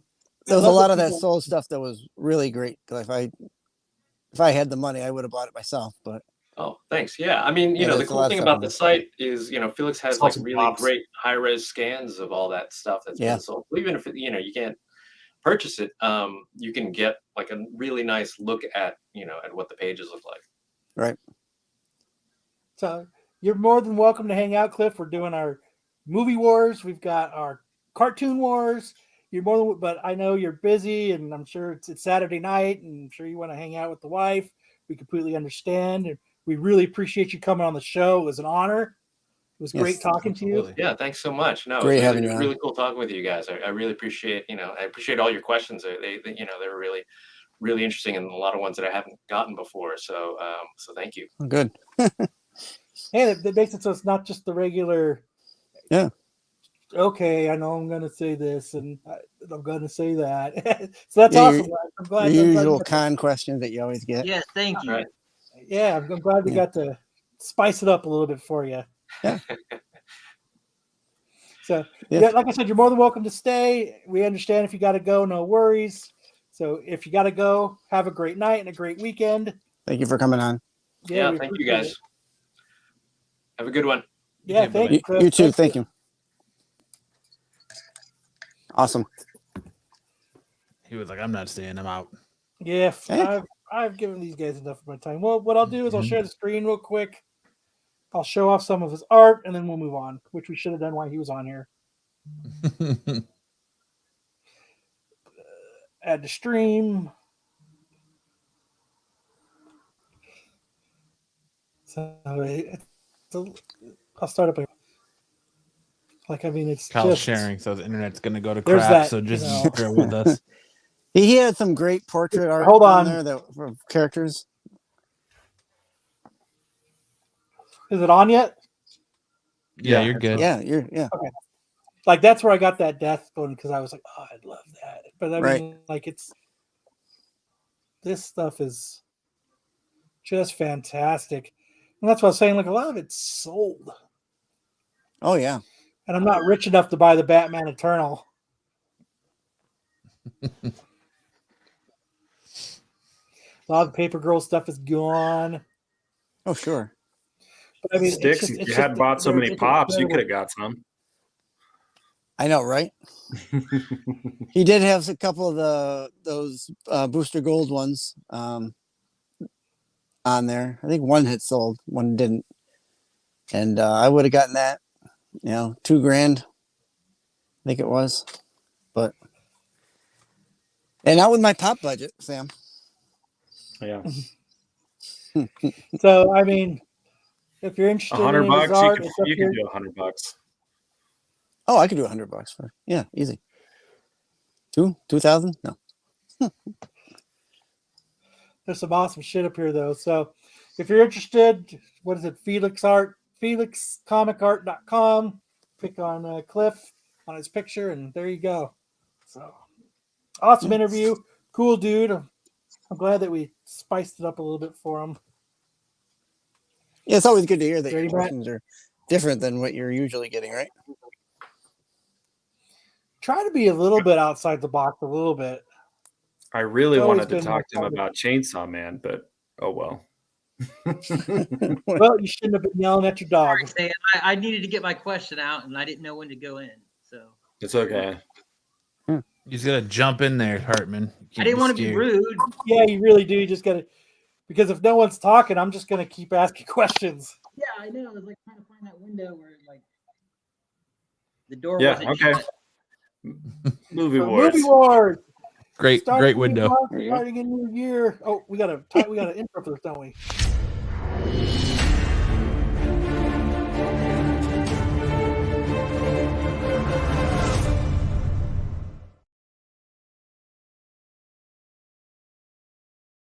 One of these days, I'm going to remember what we have intros for and what we don't. But Movie Wars, I'm going to start 2023 off with, I think it'll be a fun one. I'm going to do comedies. Ooh. So to start this off, I started with Office Space, which was one of my personal fucking favorites because it's so dead on, and I got Half Baked. Ooh, man. Well, Office Space. Half baked. Half Baked is Dude, funny. Office Space is Doctor just, says I need a backiotomy. Office Half Space baked. is so funny because it just hits the mark with every office. Yeah. No matter where you work, what you do, like it's that's it. That's it right there. TK says tie. Kind of that, and I made Yeah, this yeah. first one a little bit hard on purpose. I thought just to really get to 2023 going, but I think it's just Office Space. I just Yeah. think, Office Space. Yeah, Office Space has just a little bit more flair, right? It's got the quotables. it does. It's got more flair. The And I've O- got Half the baked flair has right a lot here. of quotables too. Oh, no, the Office Space is way Fuck more. you, fuck you, fuck you, fuck you. You're cool. Fuck you. I'm out. Dude, I've always wanted to say that at my work. There's just At work too as I'm many. leaving. The O face, the stapler. Yeah. Yeah. I'm gonna No, need stapler. I just, yeah, let me tell you something about TPS reports. And then, when he's in there and the dude's like, the "Tell me about Scarface. TPS the- reports." He gets like, and fucking Dr. Cox gets all pissed. No, I got this. Like whenever he talked about TPS reports, fucking made Dr. Cox so pissed. Right. So So yeah, make sure to head over to the Renovision YouTube channel. We'll have, and social medias will have Pete post the polls and Yep. vote for Uh, these two movies. And hopefully we'll he'll get it by declare them. Wednesday. Yeah. I think you have to click on the community tab, right? Yes. Yep. You have to click on the community Yeah. tab on the channel, and then you'll be able 100%, to vote Jeffrey. in the polls. So that's good. I kind of did the same thing with Cartoon Wars 2023 New Year. I kind of decided to start off a little bit with parodies. So I went with Johnny Quest versus the my- Venture Brothers. Oh, they're like the same thing. Oh my god. Parodies. Yeah. Oh. Johnny Quest I would is such a go- classic, and I love the classic. Venture Brothers was a great watch as like you said, as a parody. So, man, that's a tie on me. But I don't know which one I'd lean to. I think I'm gonna lean more towards Johnny Quest because there was just something about it. I like Venture Brothers. Yeah, Yeah, I do Venture too. Brothers. I think Brock Sampson's way more of a badass than Race Bannon. Yeah. But there was just something about That Johnny one where he stands in the middle of the road and he gets like ready and then he just falls into the car and kills the guy. Kills the guy driving the car. Wouldn't you have to go with if the one didn't exist, then neither would the other, though? No, you don't have to do that. No. I don't know. It feels wrong. It didn't No, exist, you don't have to do that. but you got to. No, you don't. You have to. You do. So who do you think is going to win this one in our community polls? I think Venture Brothers takes it. Yeah, I think And I think Office Space is going to take it. Testing I would the say with, torsion, yep. the people in our chat, Venture Brothers is probably going to take it. Yeah, it's looking like it. Yeah. I've never seen Johnny Quest. Johnny Quest is great. I still love Yeah. Johnny Quest and having a affinity for Johnny Quest, but there's just something about Venture Brothers that just absolutely slays me. Yeah, for sure. So we'll have to. Hopefully, Pete will get that up by Wednesday.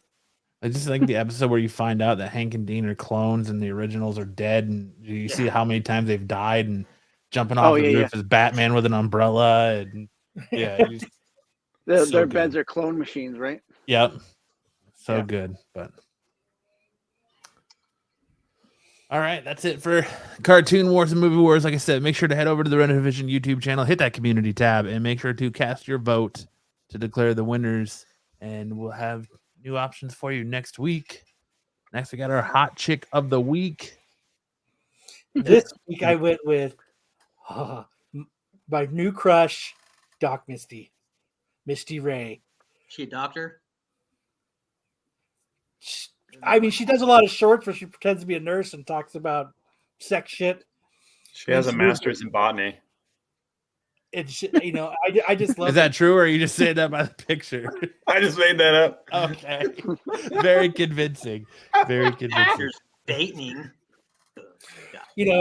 I just love that she loves to have a plug in and she walks around all day and with the plug in her. Sometimes it falls out, sometimes it I don't know doesn't. about that leg brace. That's a bad sign, man. It's Dude, freaking she's- falling out. She's sexy though. Oh, sexy. She is sexy. Some days she wants you to be that plug. Some days she doesn't.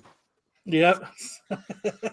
Sometimes you're the windshield. Sometimes you're the plug. Yeah. But man, I look forward to all of her shorts. I subscribe to her on YouTube. Fucking, Simping. she is Simping. my. Kyle Stinson. Kyle Stinson is now Kyle Stintz. I linked my bank account. Kyle Simpson. So that's it. That's yummy. You're right. We got our what the fuck moment of the week. The, And I a hand it Florida over to- man story. Who picked this? Was it Hartman? I picked it. Okay. Go ahead, Kyle. Hold on, I got to bring it up because it's too. Do you want me to read it? No, I got it. I was gonna make sure your glasses comment on when Cliff first came on, but she already had him on. So, but okay, we're gonna go with we got a Florida man story. 2 people in Florida were arrested after one of them called 911 to get them to help moving their belongings from the home that they were burglarizing. It says, while talking to deputies, the female suspect told them that she called 911 for the purpose of having law enforcement help them move their belongings from the house they were burglarizing. They also wanted to get a ride to the airport so they could spend the weekend in New York. Jeez. Deputies did help them with their belongings and did give them a ride, but it wasn't to the airport. It was to the Pokey, the sheriff's office said, and they are welcome to stay there all weekend long. And the Pokey is much better than New York anyway. But who the fuck calls the police to help you move shit that you're stealing? The same need person that that calls stuff in 911 Ann because they're gonna die when they're high. I When they smoke too much dying! weed. Yeah. I go to the same smoke shop to get my my vapes. And the girl that works there, she's pretty cool. I told her about the podcast. She fucking promotes it to like everybody that comes into the smoke shop, which is kind of cool. Look at this guy. This ain't even our house. But I went in and I was like, she's like, I haven't seen you in a while. And I was like, oh, I said, and she's like, yeah, I didn't come in yesterday. I ate a brownie and I had to call into work. She thought she was going to die. She's like, someone told me to drink milk with it. So I did. And it made it fucking worse. So, but yeah, but I just, who the fuck really does that? Oh, Florida. Well, poor Florida. Gotta love Florida. We need help moving our stuff. This ain't even our stuff, but I bet you she talked her ass into jail. That's my So guess. they didn't get to go to New York. That's a bummer. So that is my what the fuck segment of the week since Hartman doesn't do it anymore. You took it over and I just let it go. That's a segment that's tailor made for you too, Hartman, and you just let it go. I know. Yeah, Let it slip by. since half the time you say stuff, that's our response. Yeah. Piece of shit. So Let it go. just Yeah. let it go. Let it go. I used to be a piece of shit. You eat pieces of shit for breakfast? I No. used to. So we got dodgeball left. All right. I just did. We had a technical issue, so I am sorry that the clip that I posted this week was from 3 weeks ago. So we play in outdoor racquetball courts, and we depend on the school where they're at to set the proper timer for the lights at the racquetball court. And we start at 8:00 because that's late enough that the lights should be on. Well, this week we got there at 7:45, which is when the lights are usually on, and they didn't come on. And then the lights didn't come on at 8 o'clock. And so at that point, I'm like, okay, what are we going to do? Well, the school happened to be open. So we went into the school and we just took over a little practice gym. And I didn't want to have a camera on because I didn't want there to be evidence that we were there. Wait, you were So- able to just walk in? You toilet Yeah. paper the school? Yeah, well, you know, the basketball team was practicing in the gym across the hall. They had it unlocked for them. Yeah. So we just pretended like we belonged and we played dodgeball inside. And it worked pretty well. I tried that at a high school one time. I went to this other high school that was not my high school, and I tried it, and I walked in there, and right away they're like, "We know you don't go here." We told you not to come back. They fucking kicked me out, fuckers. They knew it. So- You're up like a bad check. So sorry, I don't have a highlight this week because we didn't turn on a video. But we had a good time. We are still fundraising for Italy. We still would appreciate anybody donating or buying a shirt. And if anybody is interested in supporting Triple D Dodgeball, you can always check us out at Triple D Dodgeball on Instagram. Right here, it's in my name there. So we'd appreciate your support. We just reached 500 followers on Instagram. And I post stuff there at least once a week, new highlights once a week. And we love, most of our followers are either dodgeballers or comic book people from Renovision, from, you know, all the other podcasts we've been on in the past. So we really appreciate your guys' support, and hopefully you guys enjoy it like we do too. Thank you. Awesome. So thanks everybody for showing up, hanging out. We appreciate it. We got a guest coming on next week too. Who's our interview next week? Aaron Beechin, another comic book guy. Not the GIMP. Not Still- the GIMP. We're still searching Pulp for the Fiction. GIMP from Pulp Fiction. One of these days we'll get him. We have to get him now. It's like a must. Yeah. Even though we wouldn't have much to talk to him about. We'd Oh, we'd have a lot. what was it like writing Boy Meets World? What do you think about AI? Do you feel ashamed? Are you in fact also from Indianapolis? Hardman, From the Hardman, you UK. could be our AI. You could do like a whole shtick of AI where you're just, you know, we never see your face because you are AI. Just let me look up the AI questions here. I could ask. Well, it'll tell me it doesn't do opinions and shit like that, or it'll tell me it can't do something. Trust me. In other words, think for yourself. Yes, thank you for Cliff Chiang so much for stopping by and talking with us. It was a very good interview. Tyson says, "I want the GIMP." All right, we're on it. Hopefully that interview redeemed our last attempt. So I think it did. I think it did. I believe good. it did. But Kyle, are you coming back? Oh, he's No, coming. gone. No, he's gone. All right. Well, unlike when Marco was on this show, we're going to give Sorry. you a proper ending instead of just ending the episode abruptly on you. Power move. Thank you, everyone in the chat, for joining us tonight. Greatest chat as always. You got to love the chat on Renovision, I loved especially. how quiet the chat was Yes. while we interviewed Cliff. Not Yes. one fucking question. Thank you. Right. But hey, you know, I love the chat here on Saturday nights. Definitely beats the chat on Wednesdays. I feel like it's more insightful and less spiteful. I love everybody that stops in to see us. I love it. But I love everybody that takes the time out of their Saturday night to come and hang out with us. I appreciate each and every one of you. Absolutely. Yeah. Also, if you follow Thank me you. on Triple D Dodgeball, I always like your stuff. I will follow you I back. and try. like- I forget. It's not easy to hit a heart. Huh, Sticks, you know, I always like your stuff, don't I? You do. You do. Hardman, It's you know like I really do hit too. heart.